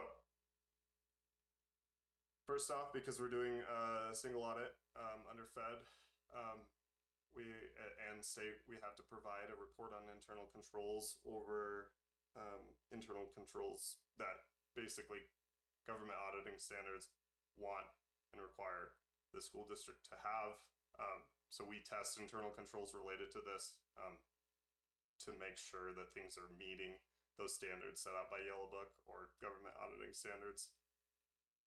And during our testing, we noted nothing, no findings, and then we provide an opinion on the major programs for the CFA. In our opinion, FNSBSD, in all material respects with the types of compliance requirements referred to above that could have a direct and material effect on each of its major federal programs for the year ended June 30, 2025. Basically, it's an unmodified opinion for these major programs that we audited. A little bit easier to read with the schedule of findings and question costs. So this first section just goes through the different internal controls that we report on. So there were no material weaknesses identified, there were no SIGDIFs or non-compliance material to the financial statements that were found. Here's that unmodified opinion over those major programs. Major programs for the Fed are listed here that we tested. And then federal awards, there were no findings noted either. And then the opinion over the state, the schedule of state financial assistance. So there were no items, there were no notes, no findings that we gave over these as well. And we issued an unmodified opinion over this. No findings related to internal controls, or no findings over tests of compliance related to these. And that pretty much concludes my section just related to the audit. So I can take questions now. We do have questions from the board. Ms. Maple. I just had one question. You referenced a delay on receiving information from OMB. Can you tell me what that stands for? Yeah, so the Office of Management and Budget, I mean, this goes back to 1984 with the Single Audit Act, which kind of just like set out the guidelines for how federal compliance is done. Uniform guidance that basically just gives us the different types of compliance items that we're supposed to be testing related to federal programs. And that comes as the compliance supplement for 2025 that's issued by the Office of Management and Budget. So that this year came November 17th. So we're not able to issue an opinion or finalize any of our audit stuff over our federal programs that we're auditing because we don't have that compliance supplement yet. It doesn't affect anything except for just timeliness of everything. But with because I know that school districts are supposed to be sending and getting everything done by November 15th. With that deed extended for all the school districts when the filing deadline was. So everything was met, and so everything is good with working with deeds. So hopefully that kind of answered the question. It does. Thank you so much. You're welcome. Ms. Julian. Thank you so much for your report and for sticking with us tonight during our meeting. I want to question on page 171 of the full financial report. And under section 1, summary of the auditor's results, we are qualified. You have checked the box that yes, the auditee is qualified as a low risk auditee. Can you share a little bit more about what it takes to have that checked yes? Sure. So being the difference between high risk and low risk involves a few different things. The first one is you have to have had a single audit, so a federal single audit in the last 2 years that have unmodified opinions and no material weaknesses over those reports. And they must have been submitted timely. So for the federal single audit, basically that reporting package needs to be submitted within 9 months of the deadline. So that's basically what it involves to be a low risk auditee. If it was high risk, it doesn't really change much besides things on the audit end. So when FNSBSC qualifies as a low risk auditee, we only need, through our risk assessment of which federal programs to select for major programs to be audited with more scrutiny, we only need to have 20% of the expenditures covered versus a higher risk auditee, which would have 40% of the 40% of the expenditures covered being audited. So.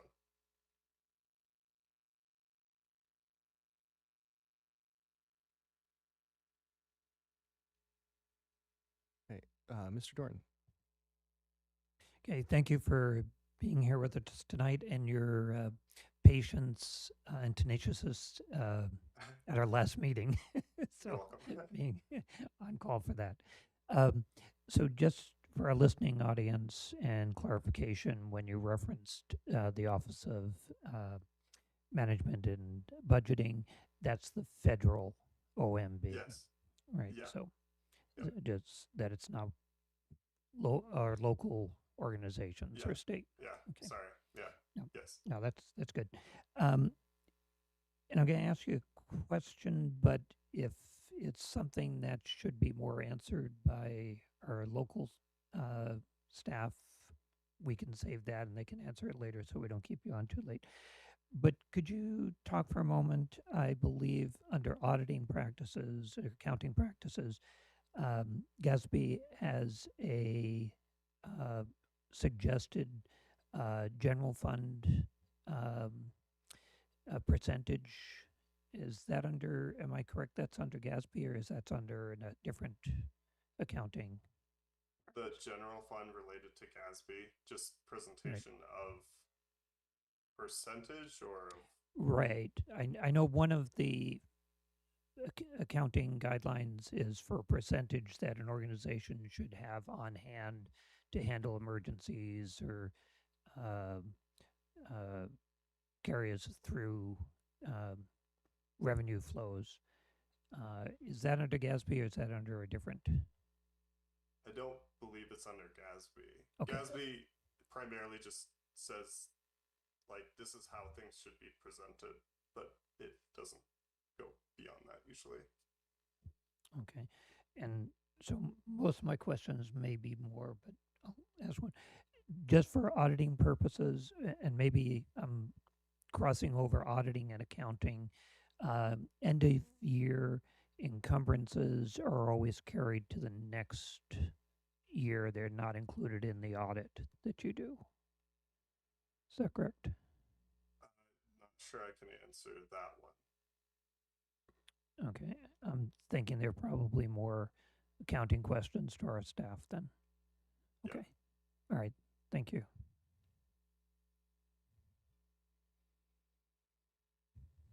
Okay, I'm not seeing any other questions from board members. Thank you, Mr. Catter. Appreciate the report and the work that you've done on this audit. Thank you. And we'll go back to the administration.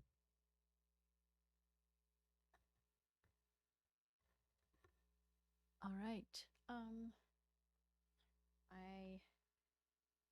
Jasmine, do you have can we get my presentation? There we go. All right.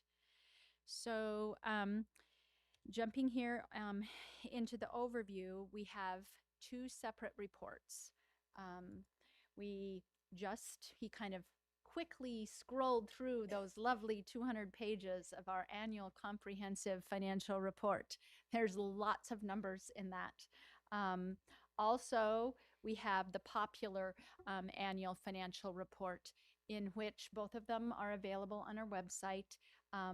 It's 10 pages as compared to 200 pages. So if you're looking to find some quick information about what's happened in the years, we have lots of years going back. You can easily find maybe an answer to your question in the popular annual financial report. And if you wanted more detail, then you can look in our annual comprehensive financial report. But finding or just reading through that 200-page document may be overwhelming at first, just given the number of pages.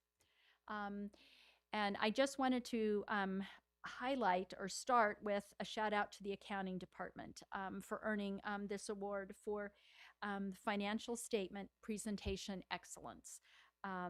These awards are issued by outside agencies. There's two of them, the GFOA, the Government Finance Officers Association, and the Association of School Business Officials International.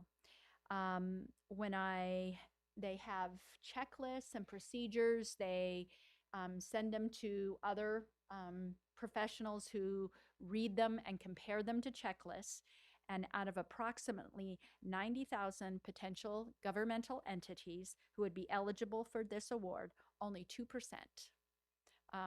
or about 1,900, actually earn the awards. And so to go through and make sure that everything is done to these exacting standards, and we have, there's 30 plus years of earning this award, that tradition in our district. So, and that's the daily effort of the accounting department, making sure that transactions are recorded correctly, accurately, and timely. And we have submitted ours. This award is for 24 because you have until I just submitted these particular financial statements for fiscal year 25 by December, and we will hear in March. It just takes them that long to do the review process. And so starting here with our general fund, just going over some highlights, you can see that our assets it shows a snapshot, which is at a balance sheet looks at a single moment in time. And so as at June 30th, 2025, the assets had increased in comparison. We're showing here 2025 as compared to 2024, and it had increased. Assets are higher, mostly due to cash. We had more cash as a result we had additional revenues, which I think we've heard before were the higher than anticipated impact aid and lower costs as a result of staffing issues and the reduction in employees. And as you can see here, our liabilities are pretty consistent between the 2 years. When we're looking here at our general fund, what makes up income statement revenues, we get foundation income coming from the state, which is about 53%. our borough contribution makes about 32%. Impact aid is 9%, and miscellaneous local and other contributions are about 6%. Our impact aid replaces the lost property taxes for those students who attend on our military bases. They are difficult to budget for because they're not always currently funded. There's a lag, and we're never really sure. We can put in an application, but when the federal government, when they make their allocations, it's not necessarily the full amount or, you know, in the times that we request. And so it creates, you know, just some 1 year, some of the money we get in 1 year may have been related to a different year. Our expenses, this just kind of highlights the allocation between instructional and non-instructional.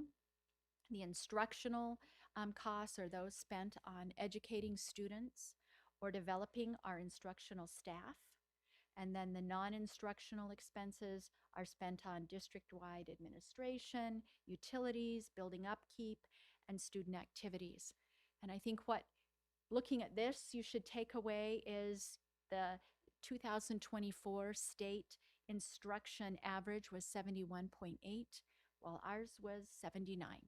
And so I think that that shows your commitment to putting in money for students and the instruction for students.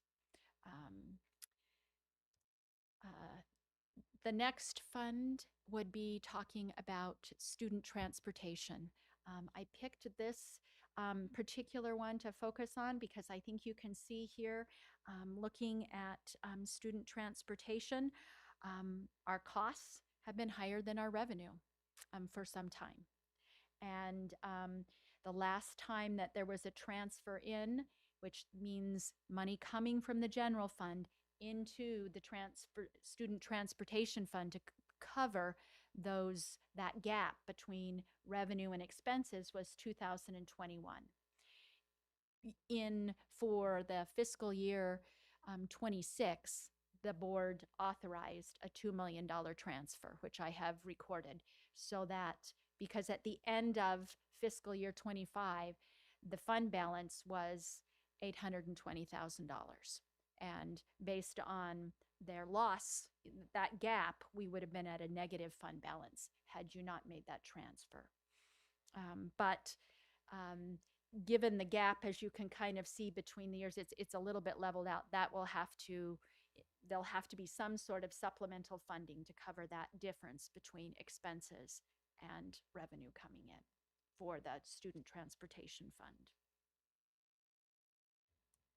Nutrition services, also I picked because they're in a similar situation. There's a gap between revenue and expenses.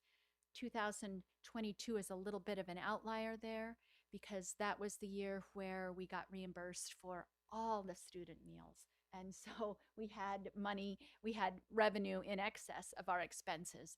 But after COVID, that wasn't, we didn't have the opportunity to have that sort of reimbursement for all the meals. So our expenses and revenue, again, have a gap.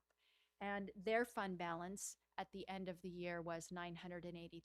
So that's a fund that will also be looking for some sort of supplemental funding in the future, or they will have a negative fund balance as well.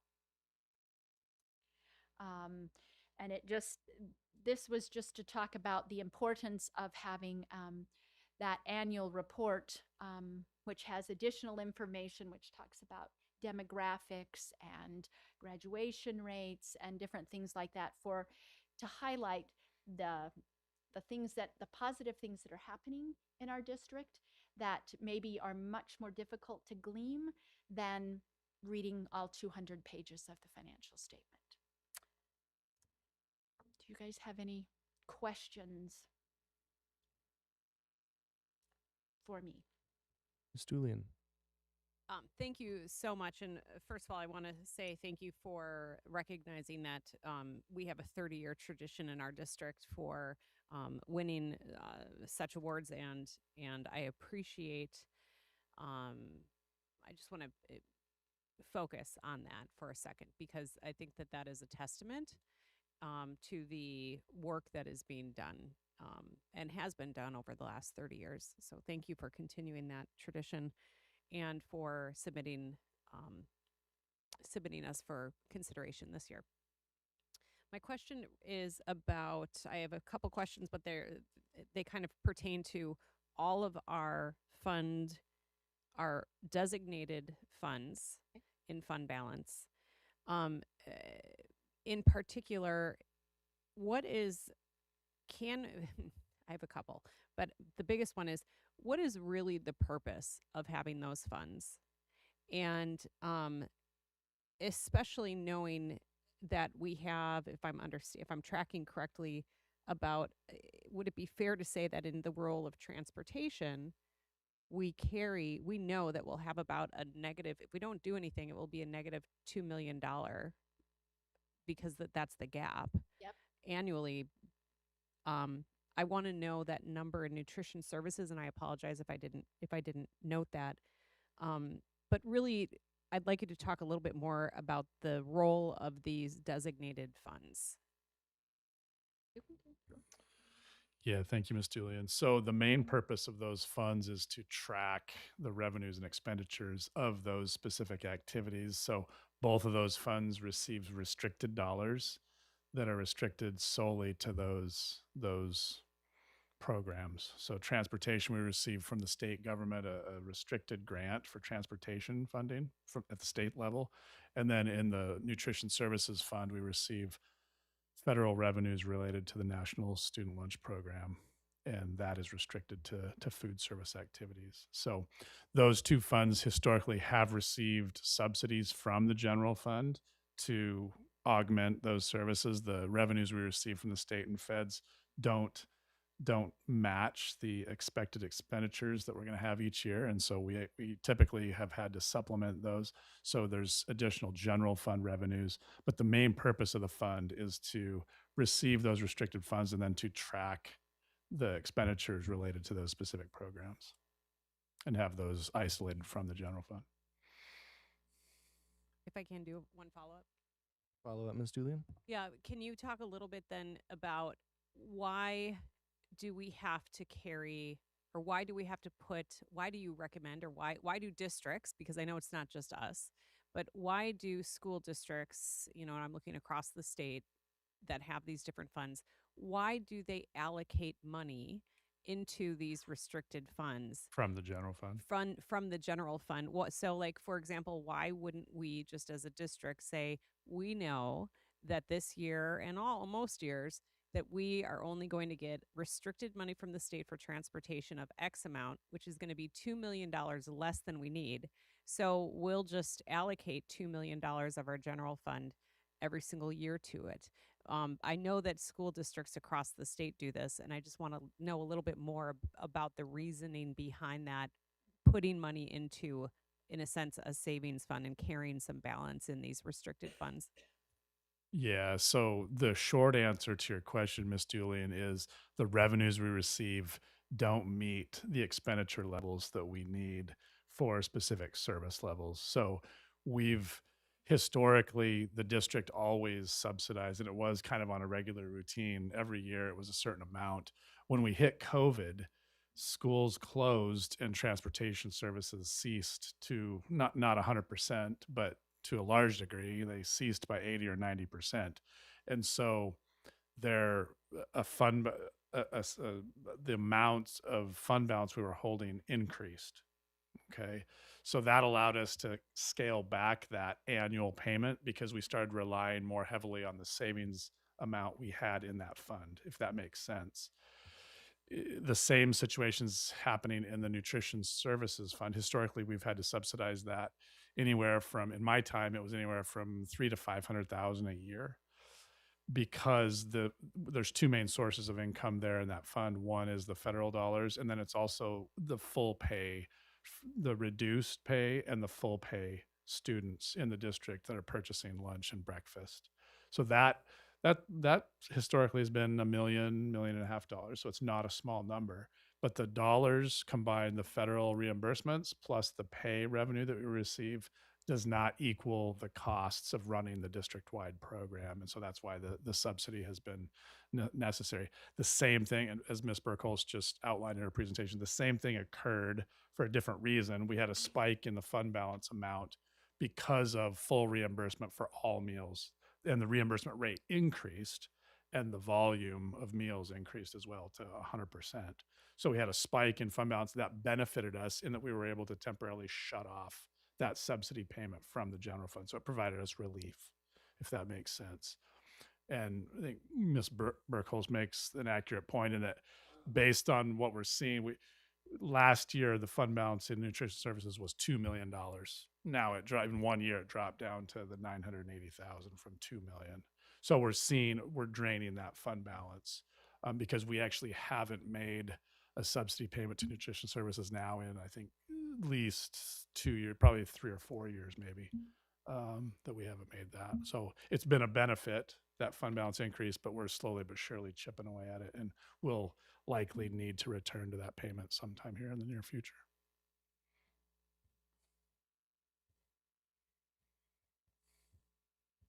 Mr. Dorn? Okay, thank you. To stay with nutrition fund for a moment. So at the end of 2025, we had to subsidize some of the nutrition because we did not, the chart shows a gap. And that gap was met by fund balance utilization. So we didn't Right. subsidize from the general fund. We used our savings account to bridge that gap. The gap was met by savings that we had on the sideline. We're drawing that down.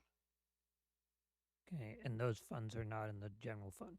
No, they're sitting in the nutrition services fund. Okay, so where does that show up in the audit then? Where does? There's a separate balance sheet and income statement for nutrition services. And so you will see from 1 year to the next how that flows through. Okay, all right. And the donations that schools received to cover meals, does that wind up in that nutrition? It will. But most of those were received in fiscal year 26. But yes, we've received subsequent. The community has been very generous this year in that regard. Thank you. Can I do one more and then put me back in? Go ahead, Mr. Dorn. Okay. My question on the general fund, and maybe it's GAP. I'm not sure the initials for it. That's the accounting practices. What's the percentage that they recommend that an organization our size has that we should have on hand to cover cash flow, ups and downs, or emergencies that come in? Brandon said there was, they don't actually, those governing bodies deal more with how to handle transactions as opposed to give us guidelines as far as percentages that should be in your, your fund balance, or in any of the particular balances on our balance sheet. They just provide guidance on how to handle transactions and where they should be reported in the financial statement. So they don't actually have, as part of their checklists or guidelines, to say it should be X percentage, or it should be this amount. That doesn't exist in their guidance. Okay, and I'm sorry if I think that's GASB that governs the audit. I'm Yes. talking about accounting practice, the accounting The GASB doesn't again, they are just specifying how to handle accounting principles as far as like how to account for things. They don't Right. they don't have a standard where they specify practices like how much should be in fund balance. Okay, maybe I am off topic. Dr. It's Minor? accounting. Yeah, I can jump in. I think maybe what Mr. Dorn's getting at, maybe GFOA has some guidelines. Technically, a response to us might say, well, GFOA is more over municipalities and not necessarily school districts, but GFOA says 2 months, I believe, is their number. And that would be, significantly higher. 2 months would be significantly higher than the levels that we're held to. The state.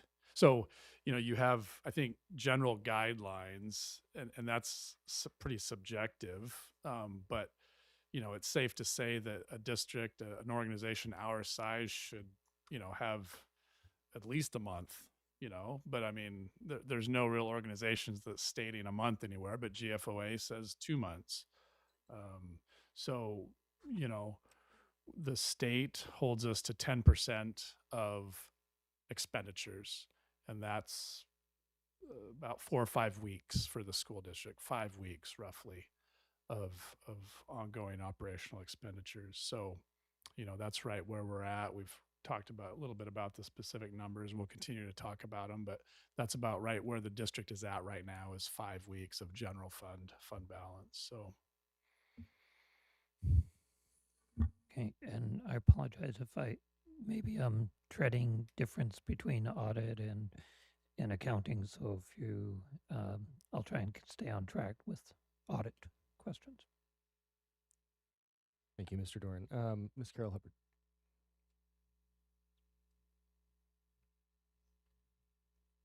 Thank you.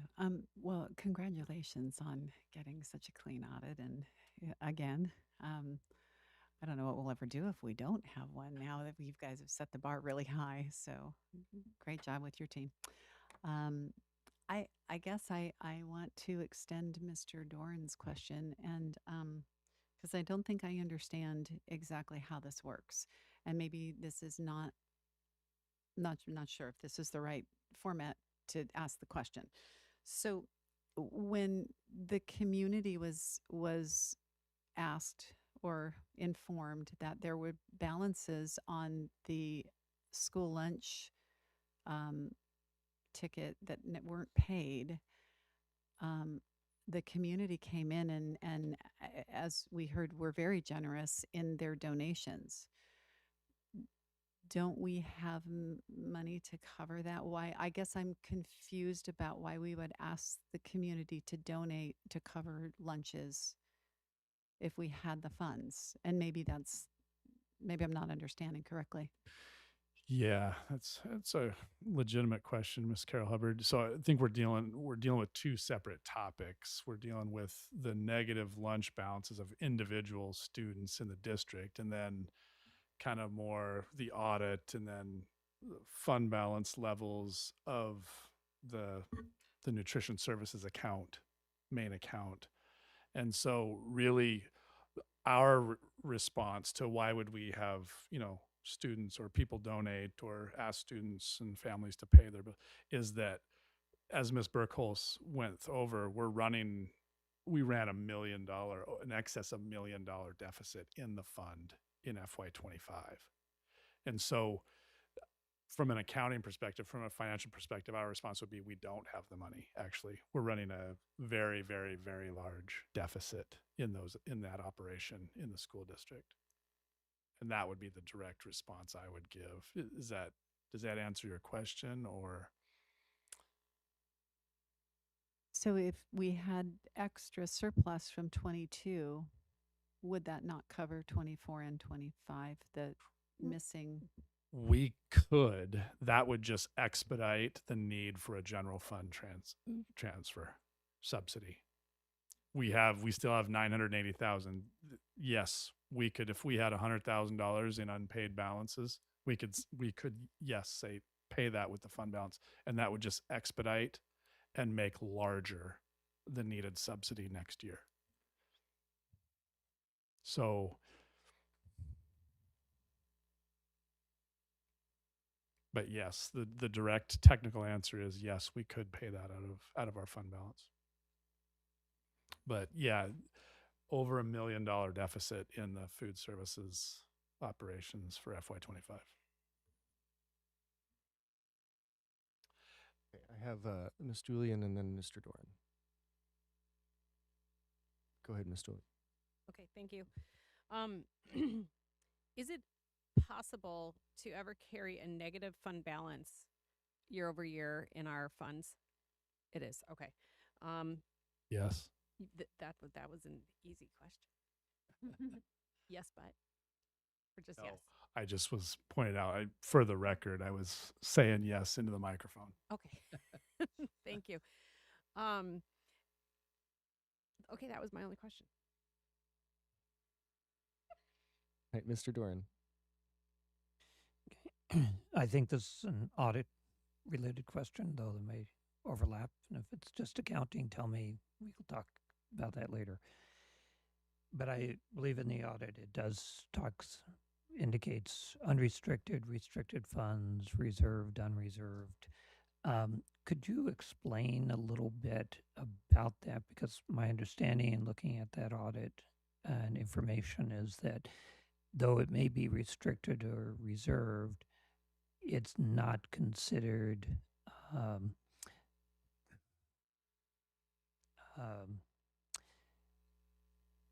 that it can only be used, that it's only for those purposes.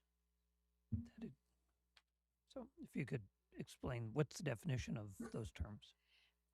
Well, our fund has several different types. There are those that for like student allotments for our best students, those cannot be spent. Those were monies that were given to, allotted to students when they signed up for best. And we carry that balance. So should they ever spend those, because that's what has been allocated to them. The amount we have in inventory, both for our central stores, that supplies as well as at nutrition services. Those monies are tied up in our inventory amounts, so they cannot be used. Money that we received in our agency fund for student activities, those are held for student activities because they are going to be spent for student activities. And so there's a fund that's restricted, or there's a restriction shown of $2 million for the transfer to transportation, saying that the board in fiscal year 26 said that they were going to spend $2 million. So we need to restrict $2 million of what's left over because we need to be able to make that transfer in fiscal year 26. There's also a restriction for the leave that Mr. Catter alluded to, that we were now required, the sick leave. And so we need to restrict money because eventually at some point sick leave will be paid out, and we need to, part of our savings here needs to be carved out to be used for the sick leave that is there. And so then the unrestricted means the monies that we have more in just a general savings account that haven't been carved out for very specific purposes. Also a restriction, which you alluded to, was for encumbrances, because those are purchase orders for fiscal year 25 that were not finalized in 25 and will yet be finalized going forward. And so we're holding those monies because we have purchase orders and obligations that still need to be finalized that happened that were budgeted and took place in 25, and we don't want to, they are being carried forward to allow those to be finalized. Follow up, Mr. Doran. Okay. Thank you for those examples. And specifically, when we talk about transportation, nutrition, they have funds which we receive from state and the federal respectively, Mhm. that can only be used for those. Right. So are not part of the general fund, but it's listed as under the general fund, and what we put into that for, because it doesn't cover our costs and like transportation, we put 2 million into that. That's it's restricted, but it's available for general use. Is that Yeah. so? I'm not. When you're the transportation has its own fund balance, and when you're looking at everything put together, then there'll be these other ones out. There'll be certain designations, but when we're looking at general fund, if that's your question, the allocations in general fund alone, those are different types of assignments or restrictions that have already been made, so that part of our savings or account has already been spoken for. And so when you get to the unreserved or unrestricted, that's what you can choose moving forward to transfer to nutrition services or transfer to transportation in the future year or the equipment replacement fund. That's the money you have left over to make a plan for. That money over there that has those various designations already has a purpose. They already have been spoken for. So those monies they can't be changed to be spent on something else. They've been spoken for. Okay, quick follow-up. So if we put money in the transportation, that's then over in the transportation fund. and it's no longer, and it's restricted, we can't move that out. So it's either committed or assigned, not restricted.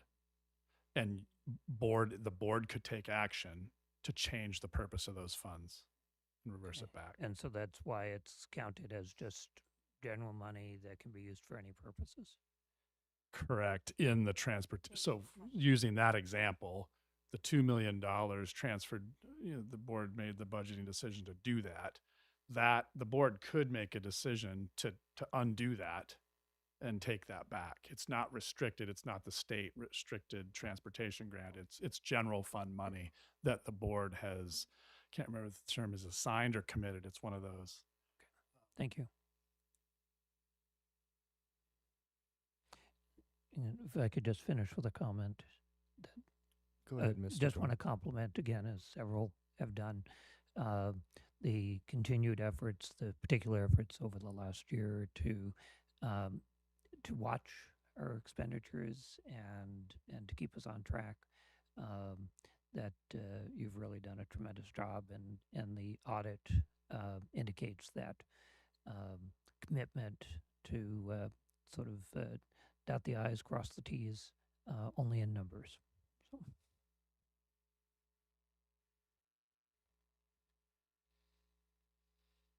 Ms. Julian?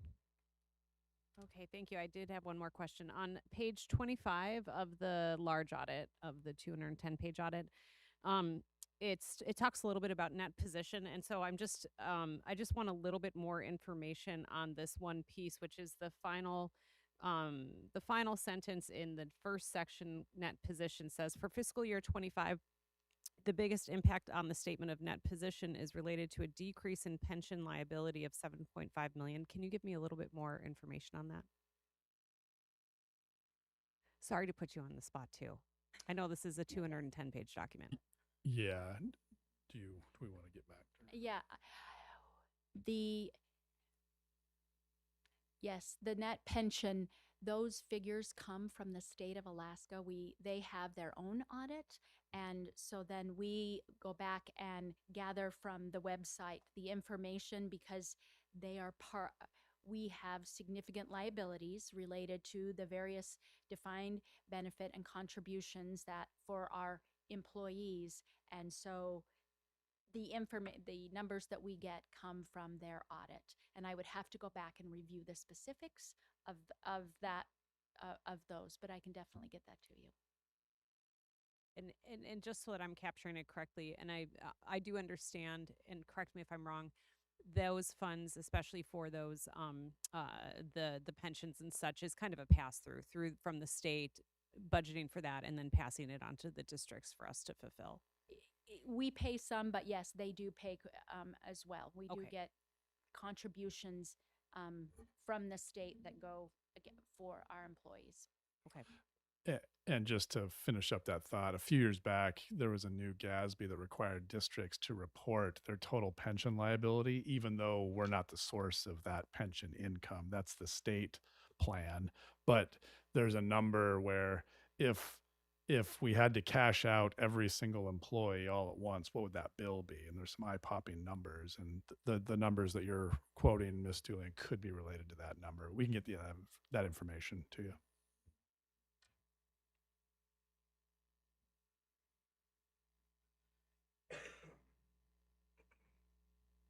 Okay, think we might be at the end of the questions at this point. So thank you very much, Ms. Burkholz and Mr. DeGraw. Appreciate it. And at this point, going to suggest that we reorder the agenda. We have students here that are waiting to present. We did have one additional action item, but I would like to, with the board's permission, reorder the agenda. Dr. Meinert? Yeah, and definitely supportive of reordering the agenda, but just a reminder that we do need to take action on the actual audit report. Thank you. Thank you. Appreciate that. Yes. So let's get that done first. I need a motion. I move to approve the fiscal year 2024-2025 financial statement and auditor's report. Second. Thank you. Any board discussion? All right. Seeing none, Ms. Richardson, will you please call the vote? Mr. Wade, Yes. Colonel Foster, Yes. Miss Carol Hubbard, Yes. Mr. Dorn, Yes. Miss Hewitt, Yes. Miss Maple, Yes. Mrs. Hull, Yes. Miss Julian, Yes. Mr. Burgess. Yes. Thank you. Motion carried. Thank you. So without objection, we will reorder the agenda. We'll put the second half of Article 5 after information and reports. With that, I want to move, we'll move on to our first information reports item. This is a CTSO, or Career and Technical Student Organization presentation. Career and Technical Student Organizations, or CTSOs, are comprised of not-for-profit organizations specifically authorized by the U.S. Congress and the Perkins Act. Some of the students are here this evening to give you a more in-depth idea of what this organization is about. Students are Skills USA Brennan Nicotero with Coach Ben Johnson, HOSA Navia Montgomery and Ava Strawn with Coach Heidi Beardsley, FFA Liam Wade, and Addison Thomas with Coach Heather Bogardus. Dr. Meinert?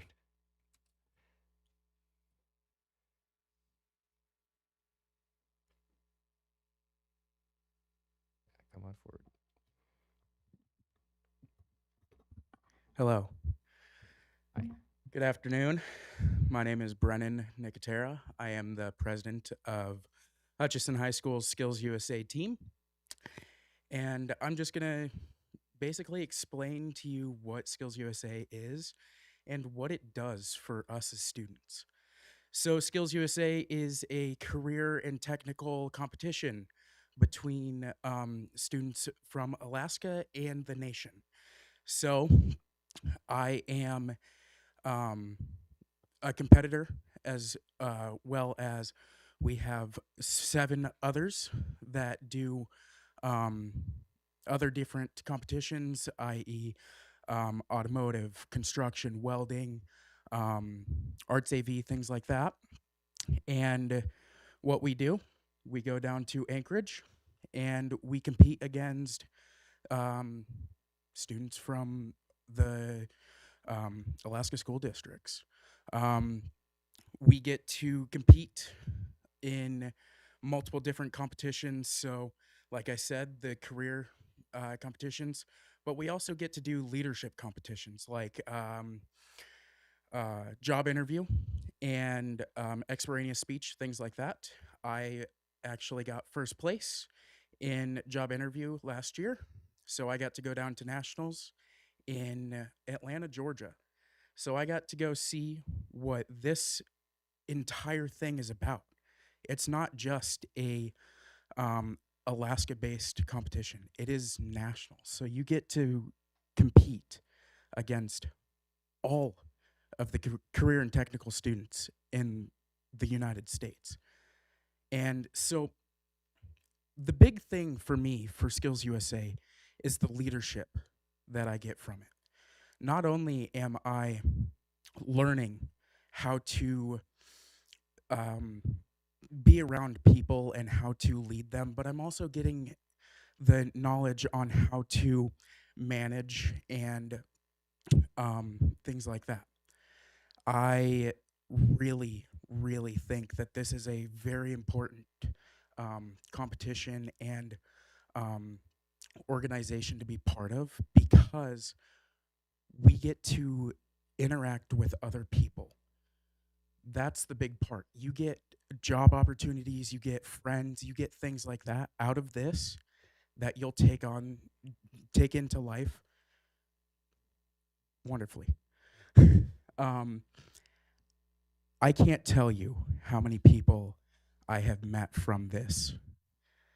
I can't tell you the type of people I have met from this. It is absolutely amazing, and I would not trade it for the world. I am extremely happy that I found this this competition. I don't know where I would be right now if I didn't do it. So I really just want to stress how Skills USA can really help the students learn and grow as people in a leadership field. We are mainly preparing us as students to go into a career field. And so I'm not discounting college, but there are some of us that know we do not want to do college. We want to be in the trades. I am one of them. This competition lets us show that we are able to do this and that we will be more successful in fields that we know we enjoy. It is things like this that bring joy to me and others. That is why I do it. That is why I help with it. And that is the whole reason we are here for Skills USA. Thank you, guys. We have some questions from the board for you, if it's all right. Mr. Doran. Thank you for being here tonight. And I heard you several months ago at Hutch talking about Skills USA, and there are two things that I'd love an update on. Well, one is you talked about going to national and also getting to talk to vendors, other industry broadly, and you talked a little bit about what you brought home with that. So if you would fill us in a little bit what that meant to you. And the other question is, you were talking about the Alaska Skills USA and your leadership within it. I think you were promoting, trying to work with industry leaders in the state to try and add, I want to say heavy equipment. I may be wrong on that. Okay. Could you just give us an update on your efforts in that regard? So one, what you pulled away, the experience, the connections you made with vendors, other industries broadly, and then the update on Alaska Skills USA. Absolutely. So yeah, in the nationals competition, they had portions where you could go around to different vendors, and you got to have one-on-one talks with employees from them, and they had multiple different career fields, and I want to be a heavy equipment operator, and so I mainly based myself around the heavy equipment vendors. So I got to talk to Caterpillar, Cummins, Komatsu, Volvo, all of those heavy equipment dealers and producers. I got to talk with them and I got to see what they're looking for in employees. I got to see what goes on when they are trying to find people that are actually willing to work and love what they do. They all have told me that it is hard finding people that love what they do. And when they do find it, they want to keep them. It's one of those things that the people you meet, the companies that you get to talk with, that's what sticks with you. And you have a better opportunity in the long run for job opportunities, things like that, to succeed. And then, can you state the second question again, please? Okay. At the time, we were talking about the state Alaska Skills USA competition, and you were hoping to bring in a heavy equipment component to that. It's a lot of logistics and stuff, but even pursuing that, if you just give us a quick update, how those conversations have gone. Absolutely. So, after the national skills competition, I learned that they do have a heavy equipment operations class. And because we are in Alaska, I know that a lot of the students and younger people in our society want to be into a heavy equipment field. And so as soon as I learned that they had a competition for this, I wanted to get it in on a state level, because if it's on a state level, then we can compete and then go to nationals for it. It kind of stalled out. It was in talks a little bit, and then I haven't heard much from it. I am hoping that they do consider it for next year, because although I will not be here to do the course, I know that there are other kids that would love to do that, and I know will flourish doing that. Thanks for getting the conversation going. Thank you. Ms. Julian. Well, I just want to say I am so impressed. I am not shocked at all that you represented Alaskan students and represented us at nationals. Your testimony tonight was incredibly meaningful, and I am very proud that you are a student in our district. I'm very proud that you represented us among other students nationally. And I am just thrilled that you took the time to be here tonight. And at first I thought that you might just be really excited about the audit. So it's great to know that what you're really excited about is Skills USA and CTE and just what you have a vision for yourself, for your future. And I believe that you've expressed that vision was provided in part through Skills USA, but then also through being a student here. So thank you. Absolutely. Yes, Thank you. Ms. Hewitt. Is the heavy equipment operating an actual piece of equipment or a virtual equipment?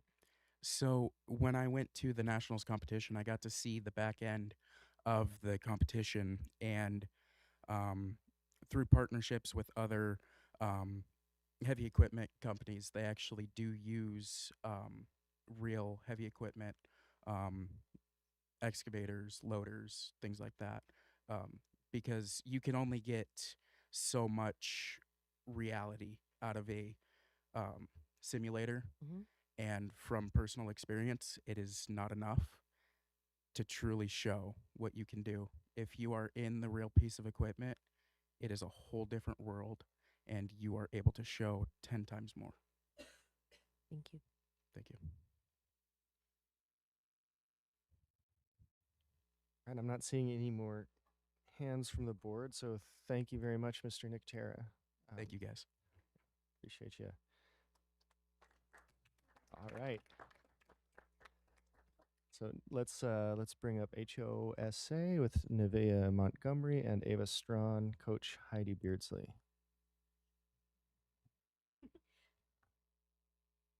Hi, everyone. Thank you for having us.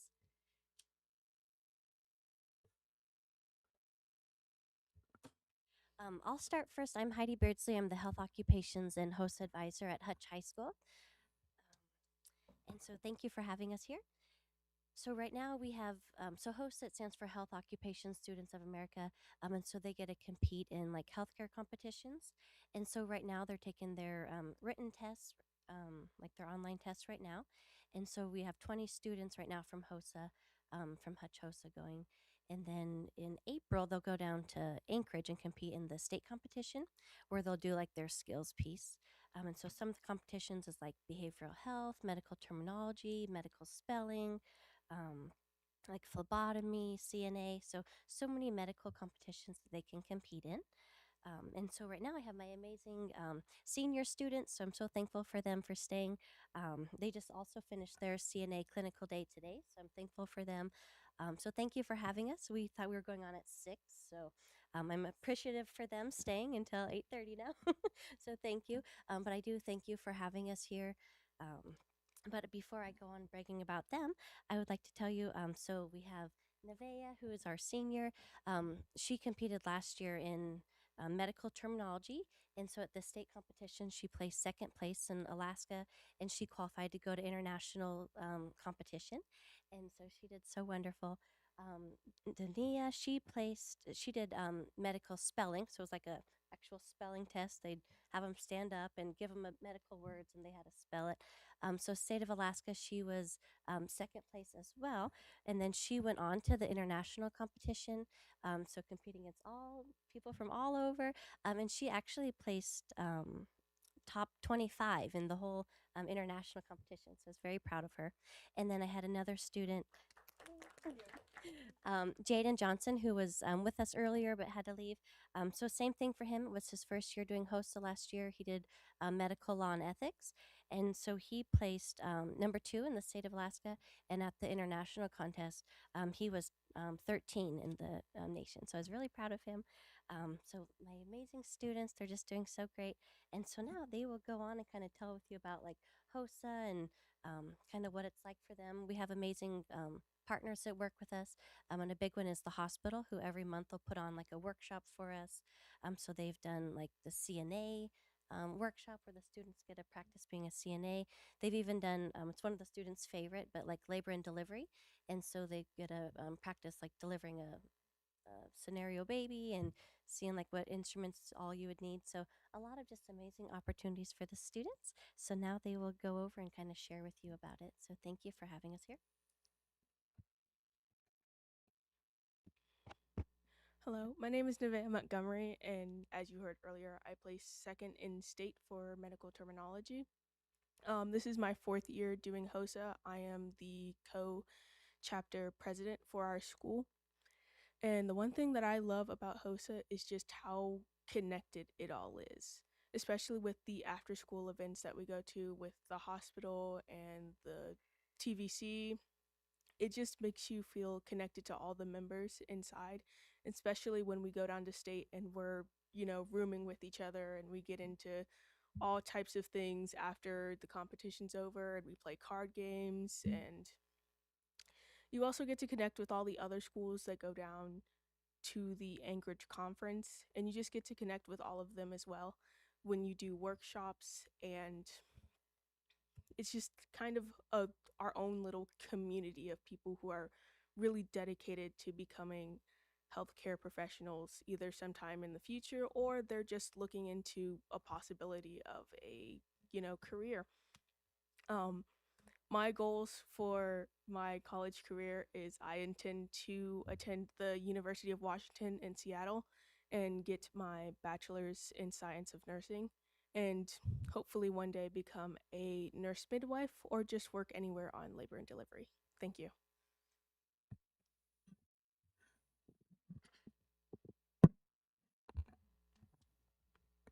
Hello, my name is Dania Hassler, and I'm also a senior at Hutch.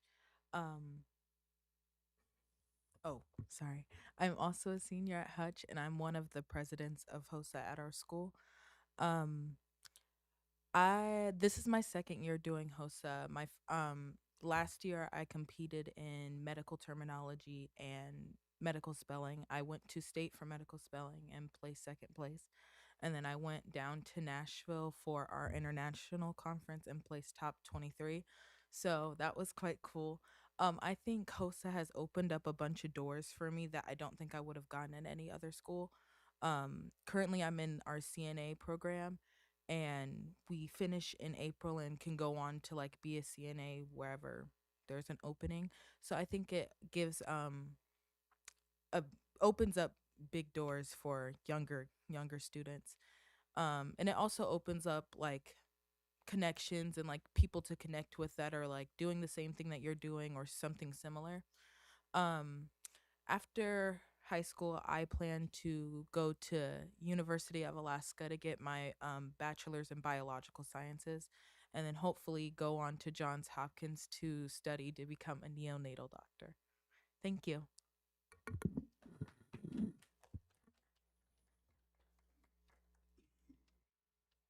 Questions from the board, Mr. Dorn? You talked about going to some of the partnerships, the medical facilities in town here. When you go, what do you take away from those tours or those workshops or however they do it? What do you take away? For me, I last summer, no, the summer before that, my sophomore year, I did an internship with internal medicine and senior care, and I think it definitely changed my perspective on things because I completely thought that I would be only into like babies and little kids, like taking care of them, but it definitely like showed the opposite side of that and gave me like a better understanding of how all of the other fields work and like how things with babies can also like correlate and flip over to like senior care and things like that.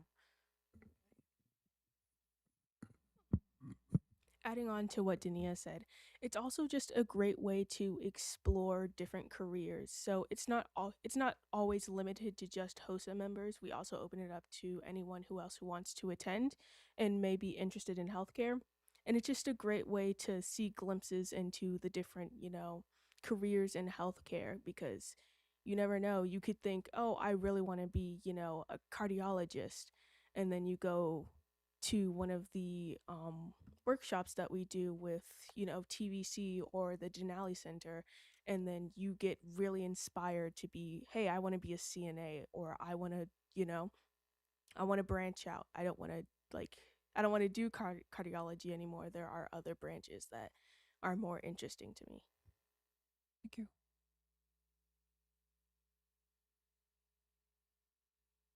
Ms. Julian. I'm just going to say that I'm really excited that you're thinking about going to the university here for pre-med because I know that our pre-med program has one of the highest acceptance rates to medical school in the entire nation. So I think your chances of going to Johns Hopkins are pretty high. Okay. Thank you very much. Very informative. And I apologize that I had the wrong name here in front of me, Miss Hassler. Thank you.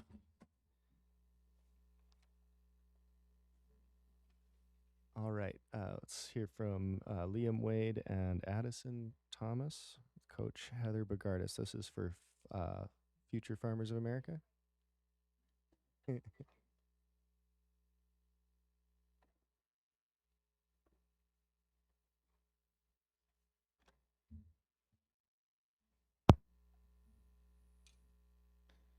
Good evening, board. Haven't sat in this chair quite a while, but really quickly, I just wanted to address our matching outfits that might remind you of the twins from The Shining. This is the signature blue corduroy jacket. The National FFA organization has been around for nearly 100 years, and in that 100 years, over 2 million of the jackets have been printed. These jackets have been worn from everybody from former President Jimmy Carter all the way to a personal favorite singer of mine, Taylor Swift. So, National FFA organization, like President Burgess said, does technically have an acronym in it. It's FFA. But doesn't technically mean anything at this point.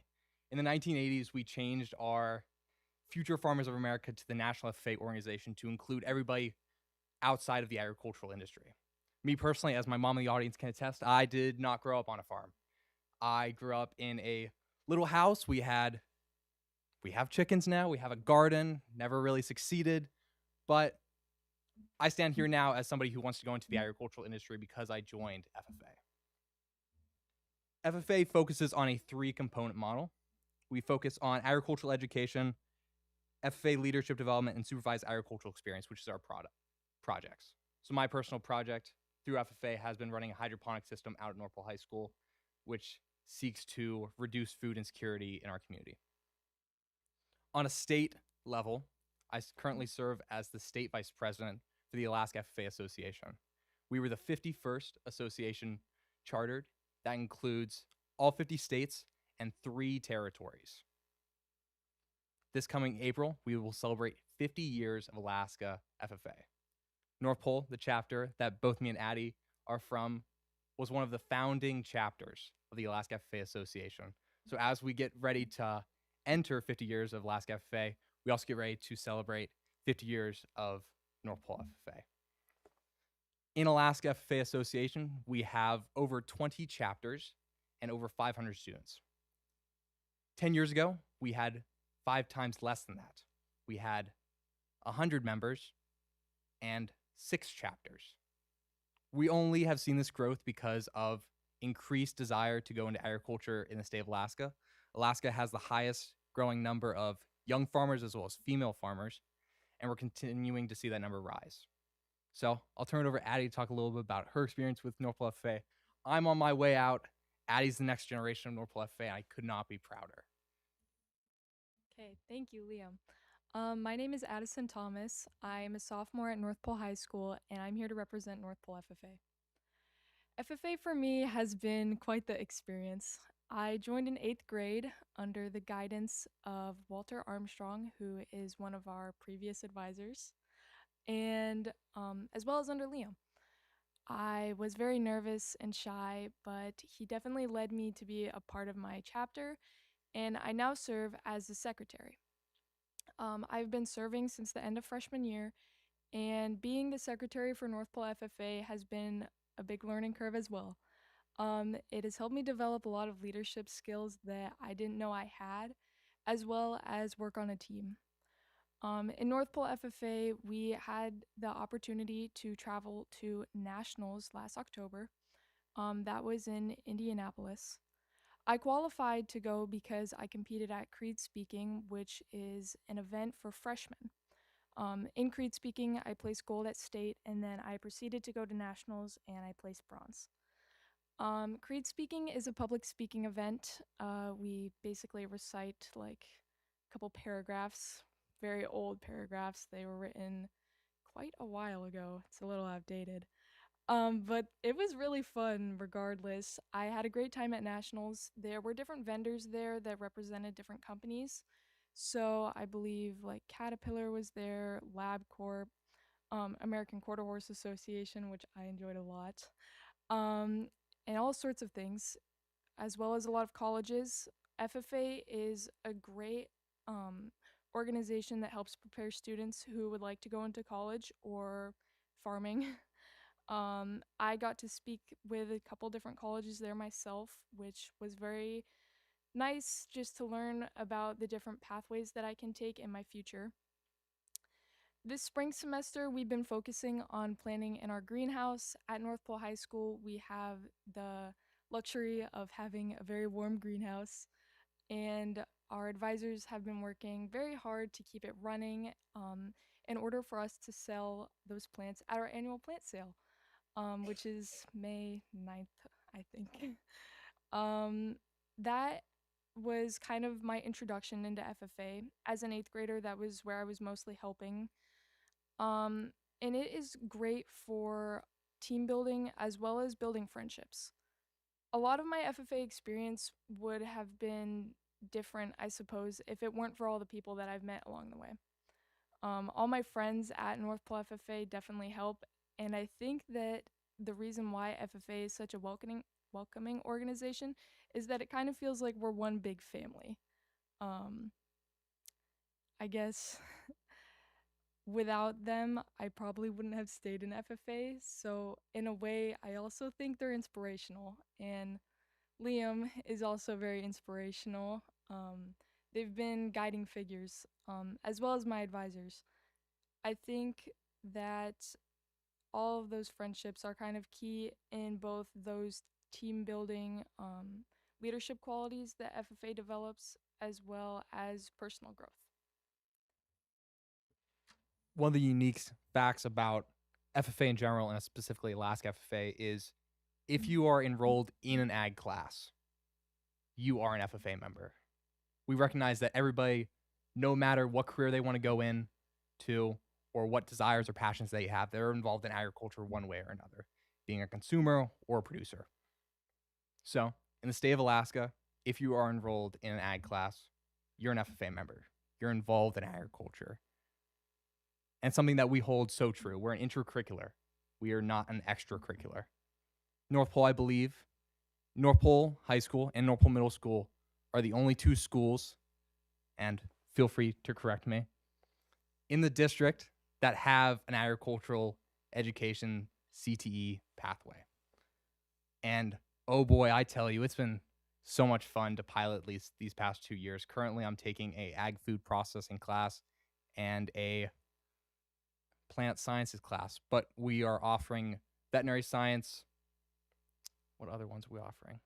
We're offering veterinary science, intro to agriculture, plant food processing, ag production. I got all of them. But that shows how many ag programs that we have. And the interesting thing about that is they're new classes, but they have full chairs, they have full tables. They're overflowing with kids who are interested in making something out of their school day in a classroom where they can actually put their hard-earned math skills or finally get to use derivatives to put it into a field that actually means something to them, where they can get some sort of meaning out of it. So, do you have anything further to add, Addie? Oh, yes. So, one of the new classes being offered at North Pole High School is the marine science class.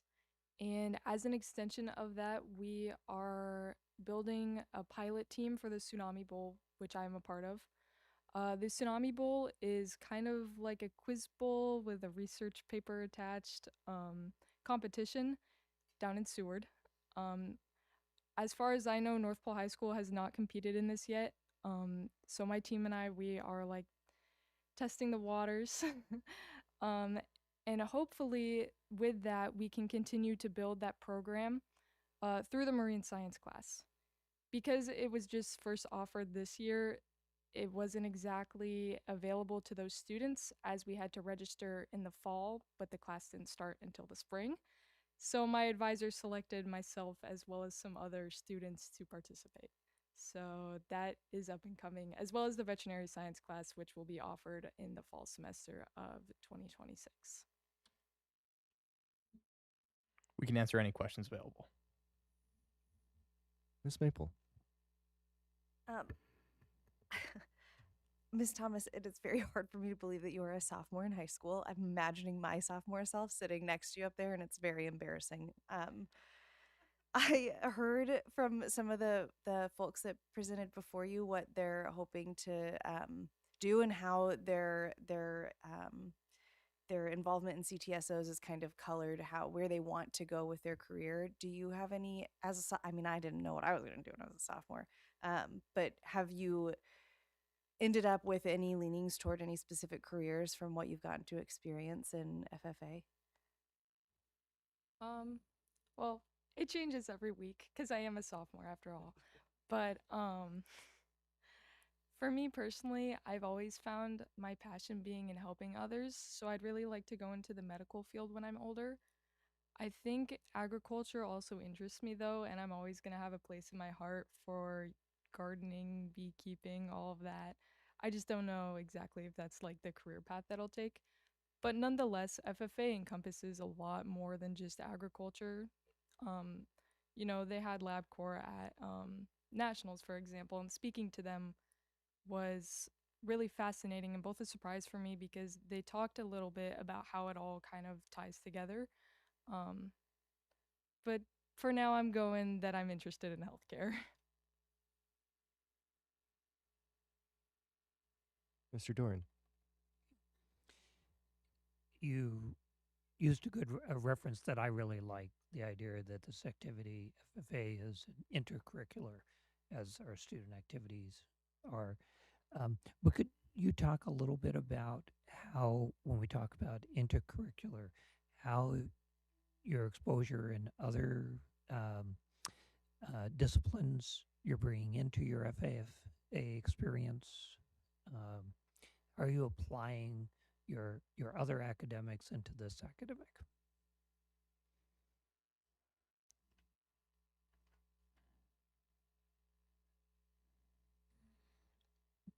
So to be enrolled in FFA, you technically have to be also enrolled in ag class. It's the only requirement that you need. And up until my early junior year, there wasn't an ag class on the books. So the only class that I was able to put down and register myself as was my English class and my biology class. So my sophomore year, I was competing in the actual same competition as Addie for Creed Speak, and I was going to nationals. And I'm sitting there in my English class every single day, like the spring of my 9th grade year and the fall of my 10th grade year. And I'm like, how can I use English to really help me in this competition coming up? And so every single one of my essays, and I would love to sit down with my 10th grade English teacher and one day ask her about it, because every single one of my essays was about agriculture. Every single speech I gave, every single presentation, oh boy, was she sick of it. When I get up and I'm presenting about tractors in my defining literature class, like, it all ties back. If I can connect something in agriculture, I've been able to connect it to my brain. It's been a pathway that I've been able to develop because I was involved in FFA, and FFA was able to push me into those academics and make me push myself. So if I did get these high grades, I'd be able to go on these trips for extended periods of time. I wouldn't have to worry about my grades falling behind. And FFA definitely pushed me in these fields to learn more about math and how I can use that to apply to my production within the hydroponic facility, how I can use statistics and data relationships within computer programming to see how I could automate the systems. I'm sure Addie can especially talk to some of what we've learned in our greenhouse. So, kind of going off of what Liam said, I do want to say FFA is deeply intertwined with English, and you might be unsurprised to learn that I assume the same English teacher did not let me submit the FFA Creed as poetry. I thought it was, but it didn't qualify. So, as for our greenhouse, there's definitely a lot of mathematics skills required in order to make sure that it flourishes. Um, Measuring out everything and being precise with the amount of fertilizer we use definitely helps when it comes time for the plant sale to make sure everything is done and properly ready. But also already on time, because it's a little devastating to find out that your peppers are going bad while your flowers are just getting to the point where you're ready to sell them. So I think that's very important. I also think making sure that we're watering the plants at the right time every day, being consistent with that, has to do with mathematics because it's a little time sensitive, I might say, and that's definitely important to make sure that you got all your numbers right. Thank you.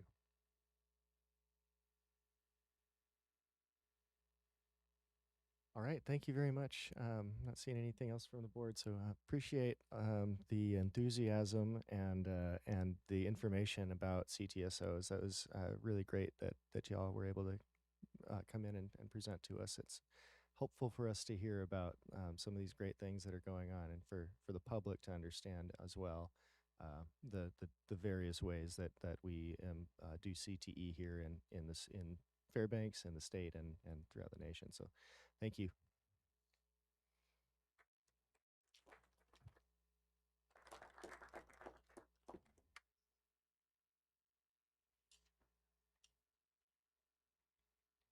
All right, so we will come back to Article 5 after we get through the rest of this information and reports section of our agenda. Move to extend to finish our business.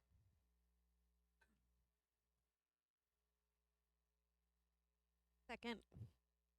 All right, without objection, rules are suspended to extend the meeting.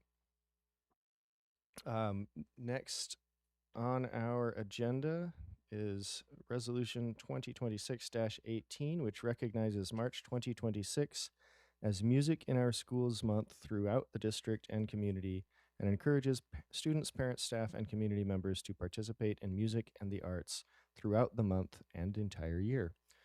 Mr. Wade, will you please read the resolution? Yes. Fairbanks North Star Borough Board of Education, Resolution 2026-18, recognizing Music in Our Schools Month. Whereas the National Association for Music Education's annual celebration, Music in Our Schools Month, designates and celebrates each March as a time when music educators, students, and community engage in promoting the benefits of high-quality music education programs, and music education becomes the focus in our community and across the nation. And whereas this year's theme, United Through Music, seems appropriate as we continue to move forward in these uncertain times, and where music has certainly helped many get through the past year when the pressures and restrictions have seemed and may continue to seem impossible. Focus on finding ways to make music alone and safely with others.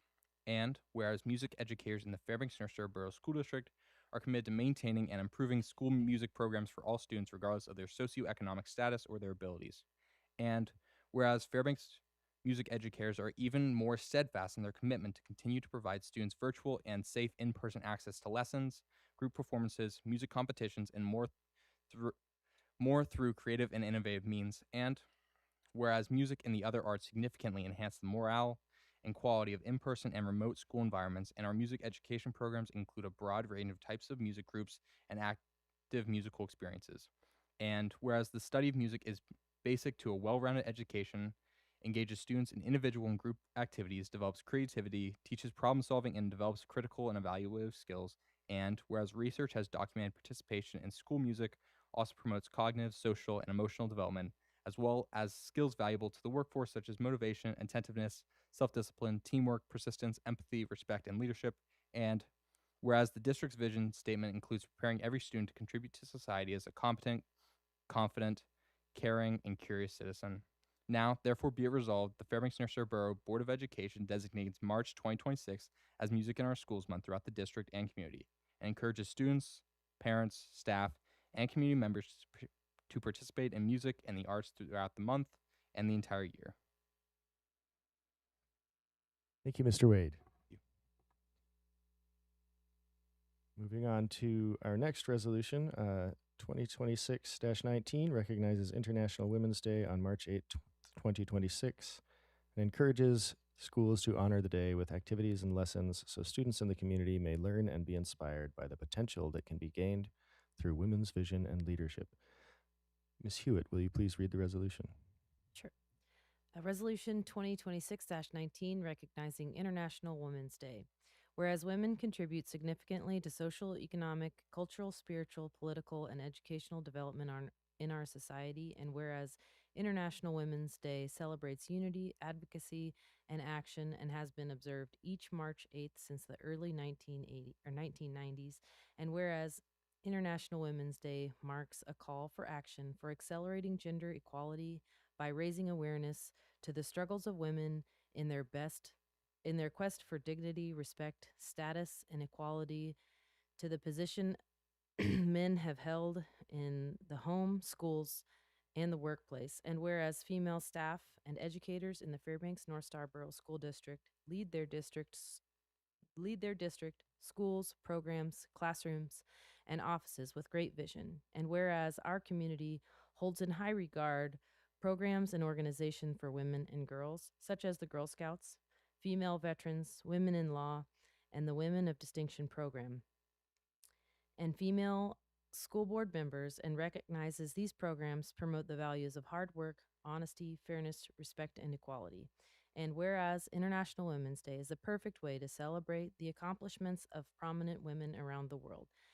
Now, therefore, be it resolved that the Fairbanks North Star Board of Education proclaims March 8th, 2026 as International Women's Day throughout the district and encourages staff to safely promote equality, increase parity, and work to break the glass ceiling that limits and hinders women and girls, and honor the day with activities and lessons so students and the community may learn and be inspired by the potential that can be gained through women's vision and leadership. Thank you, Ms. Hewitt. We have one more resolution on the agenda. Resolution 2026-20 honors Traditional Chiefs Week during the third week of March and encourages schools, students, staff, and community members to honor the historic contribution and legacy of traditional chiefs by studying their lives and leadership of the indigenous people of interior Alaska through interactive research, classroom lesson plans, guest speakers, displays, lectures, practical activities, and with cultural celebrations throughout the year. Ms. Maple, will you please read the resolution? Resolution 2026-20 honoring Traditional Chiefs Week.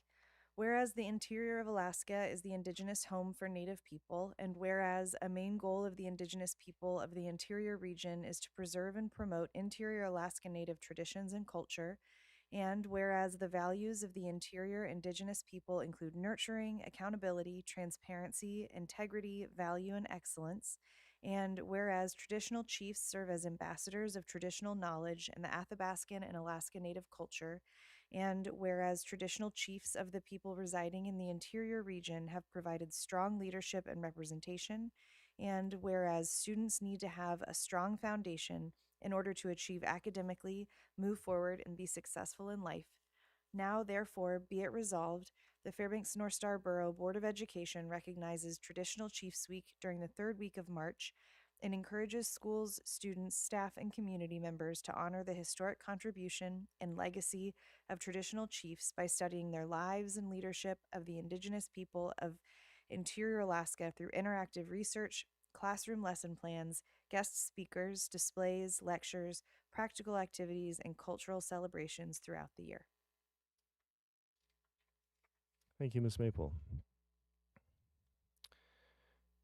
That will bring us back to Article 5. The second half of Article 5, students, is proposed to be revised and is before the board for first reading by administration. I do want to, as Ms. Dillard sets up, I do want to remind the board that we have an executive session on our agenda too, so if we can get through this as quickly as possible, I would appreciate it. Ms. Dillard, whenever you're ready. Thank you, President Burgess. Good evening, board. It is my pleasure to present the second half of Article 5 because we're getting very close to completing the move over to the ASB platform, which is pretty amazing. Like, we're almost there. These policies, like all the policies we've looked at so far, were edited using current policies and the ASB model policies. They've been reviewed with district administration. They've been through work sessions with the board, and at this time I don't have any updates or major changes since our last discussions regarding any of these policies. So with that, I will give it over to you to continue with our process of you leading with questions. Thank you. And board, let's go ahead and get a motion. Move to approve the first reading, public hearing, and advancement to a second reading and vote of the second half of Article 5, students. Second. Okay, thank you. Moved by Ms. Carol Hubbard, seconded by Ms. Hull. So is there anyone here who would like to, in the audience, who would like to comment on this item?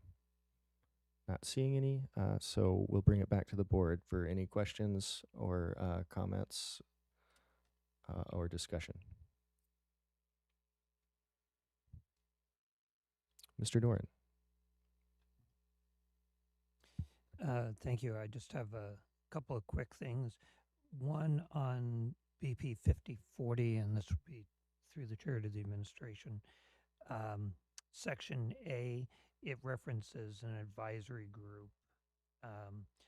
Could you just give us an idea of how that happens says it will be convened at least once a year to look at the nutrition. I don't have details on that this evening, but I can get with our nutrition services director to discuss how that might look, because that individual would be my designee. Thank you. You want me to continue? Go ahead, Mr. Dorn. Yeah.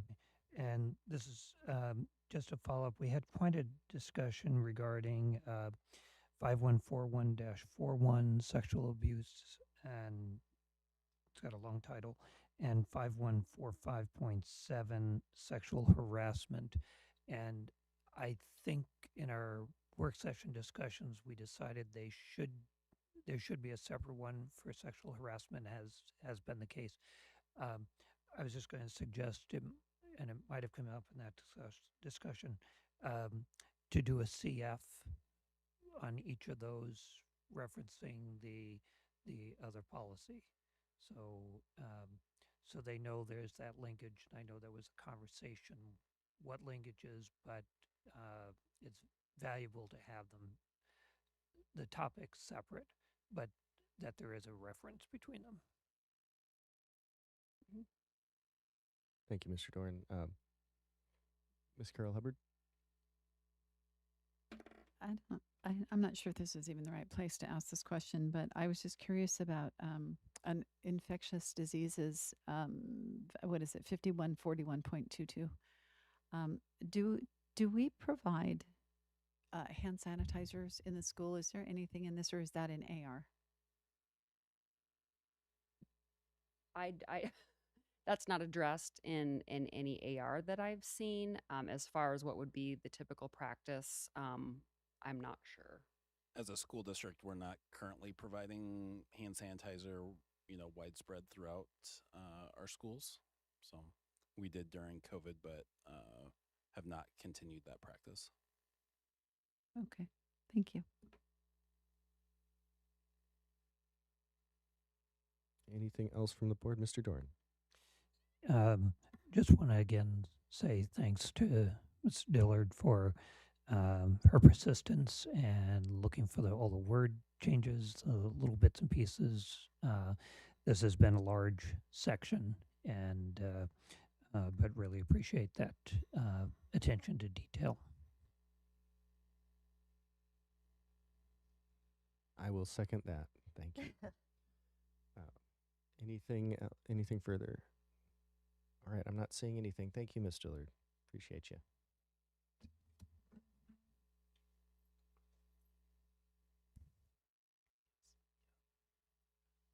Yeah, we have a motion on the table, and if there's no further discussion from the board, Ms. Richardson, will you please call the vote?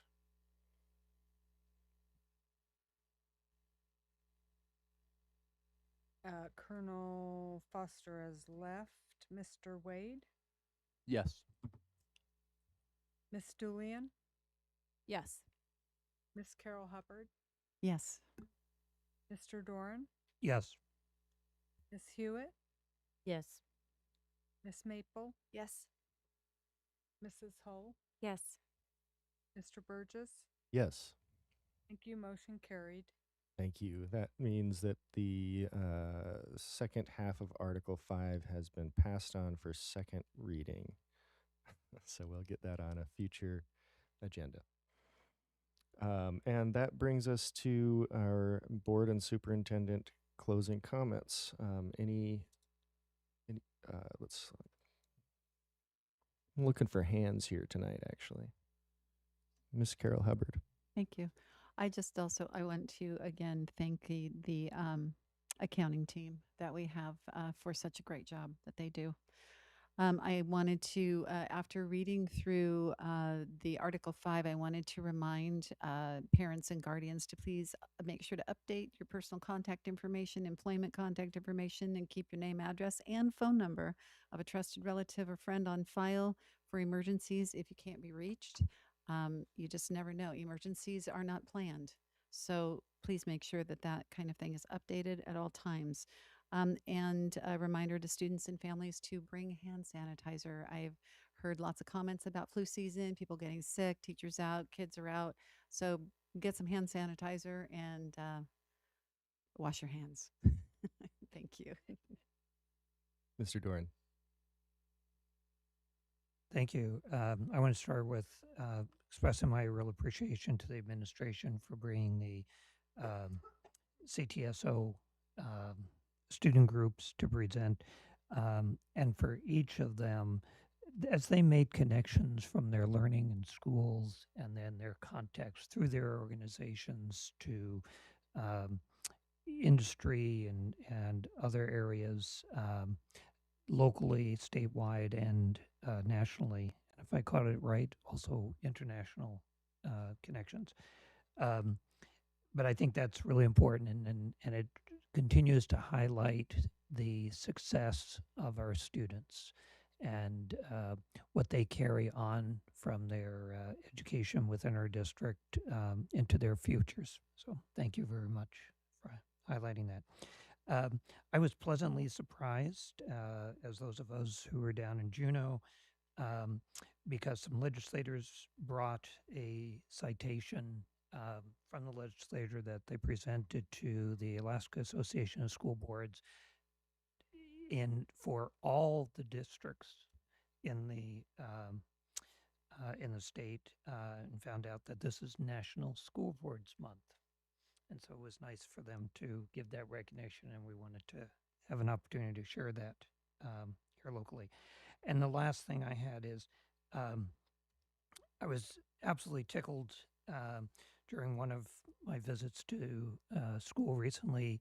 The principal had to go attend to a class, and so instead, I had a chance to get a tour and a conversation with two of the 8th graders who were both on student council. And it so reminded me that we have a legislator who often says, we need to be teaching civics in schools. And it was a great example of the civics that we teach every day in our schools. Ellie and Reagan were absolutely tremendous. Actually, it was about an hour and a half, 2-hour conversation. And I have to point out for them, I peppered them with questions throughout the thing. They would point out something and they would say, this is important for us, and recognize our school, or this is an activity we do. And I said, well, why is that important? And towards the end, it was really reflective of them. We did talk about civics in action. They did attest that they learned it when they walked into kindergarten, and that they were indeed implementing their civics education and showing me around and explaining the school. And towards the end, they were pointing out the kindergarten playground and students going out there, and they were saying, that is really an important thing for our students to go out and get the fresh air, blah, blah. And I said, well, the next question I'm going to ask, you'd say it's important. And they both looked at me and said, why? And they went on to really explain how that is an important intercurricular activity. And as we talked about health just recently, but great shout out to our students and their ability. They were representing their school. And I've seen this in any number of schools where student ambassadors or classroom greeters, they have different roles, different titles, but the same thing of showing civics in action in greeting and visitors to their school and explaining indeed the learning that goes on. So I wanted to give them a shout out. Thank you, Mr. Doran. Are there any other members? Ms. Julian. Thank you. I just want to thank everyone in the community who is brave enough to ask us hard questions and to give us critical feedback. That critical feedback and those hard questions drive us as board members to really dig in. And the audit tonight was a great example of us being able to look at the audited financials and ask the hard questions that those in the community are asking. And I am incredibly proud because it is through that due diligence as board members that we are able to say we have a 30-year history of accounting excellence, of transparent financials. And it's only through, though, due diligence, asking critical questions, creating a culture where we think critically about the decisions that we make. And so I just want to thank the community members. It's not easy as a community member, as an educator, as a parent, to sit at the dais here or to write something in the paper or to send us an email and say, hey, you know, I want to share something with you, or I want to bring up a question. And for those who do that, thank you, because it's part of, to Mr. Doran's point, civics in our country, participation in local government. And I am incredibly proud to be sitting here among my fellow board members who I have great respect for an administration that I know is very prudent and responsible with our dollars. And we are, in relation to the other school districts across the entire state, we are, and this was exhibited when we were in Juneau, we are one of the very few school districts in the entire state that is in a temporary, fiscally stable position. And that could change very quickly with the volatility in our funding sources, of which we do not control. So for those of you who are interested in that, I just want to encourage you to, the session is live, and it's a wonderful opportunity to, and a great experience for you to engage with your lawmakers and talk to them about the things that are important to you. So thank you. It's just an honor to be sitting here, and I really appreciated tonight's reports.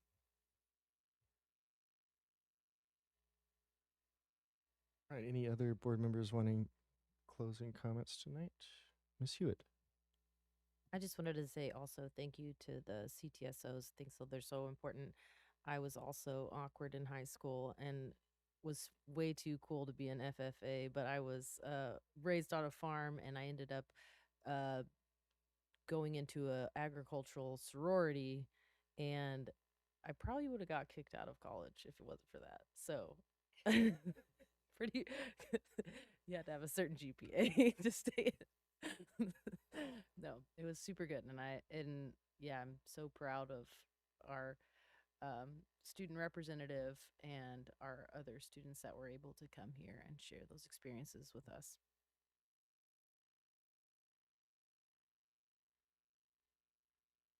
All right, there are no other members wanting to make closing comments, or superintendent? Nope. I will just say, you know, again, yeah, thanks to the CTSO student presenters. That was really great to kind of get a taste of what CTSOs are all about. And the other thing that I'll mention tonight is I was reminded of a school visit that I recently made to a classroom. When I got here, there was on my desk, there was a set of postcards thanking me from Tanana Middle School. I visited a few weeks ago a multilingual learners class there. I had a great conversation with the students. We read some poetry. And it was just a great experience of getting out into the classroom and really interacting with a classroom, you know, with students. So just wanted to remind board members to, you know, when you can, try to make it out to our schools. It's a great experience for everyone. I think our staff and students appreciate seeing us out there and having the chance to engage with us directly. So if you can, try to schedule some school visits, and don't forget about our alternative programs too.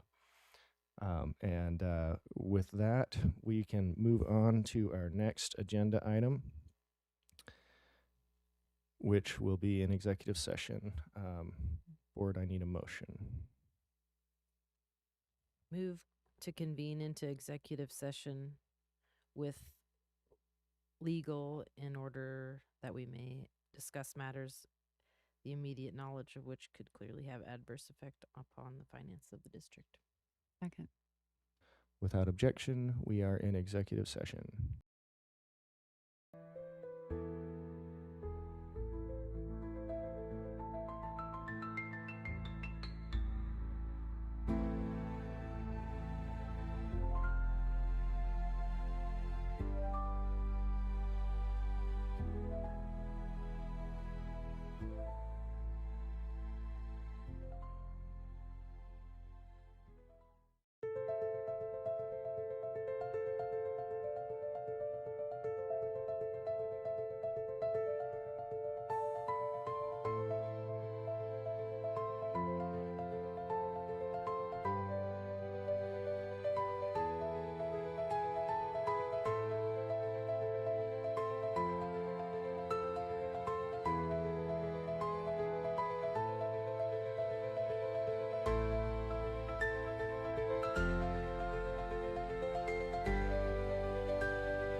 All right, board, I need a motion. Move to come out of executive session. Second. Without objection, we are now out of executive session. No actions were taken. Board, I'll need a motion to adjourn. Move to adjourn. Second. Without objection, we are adjourned.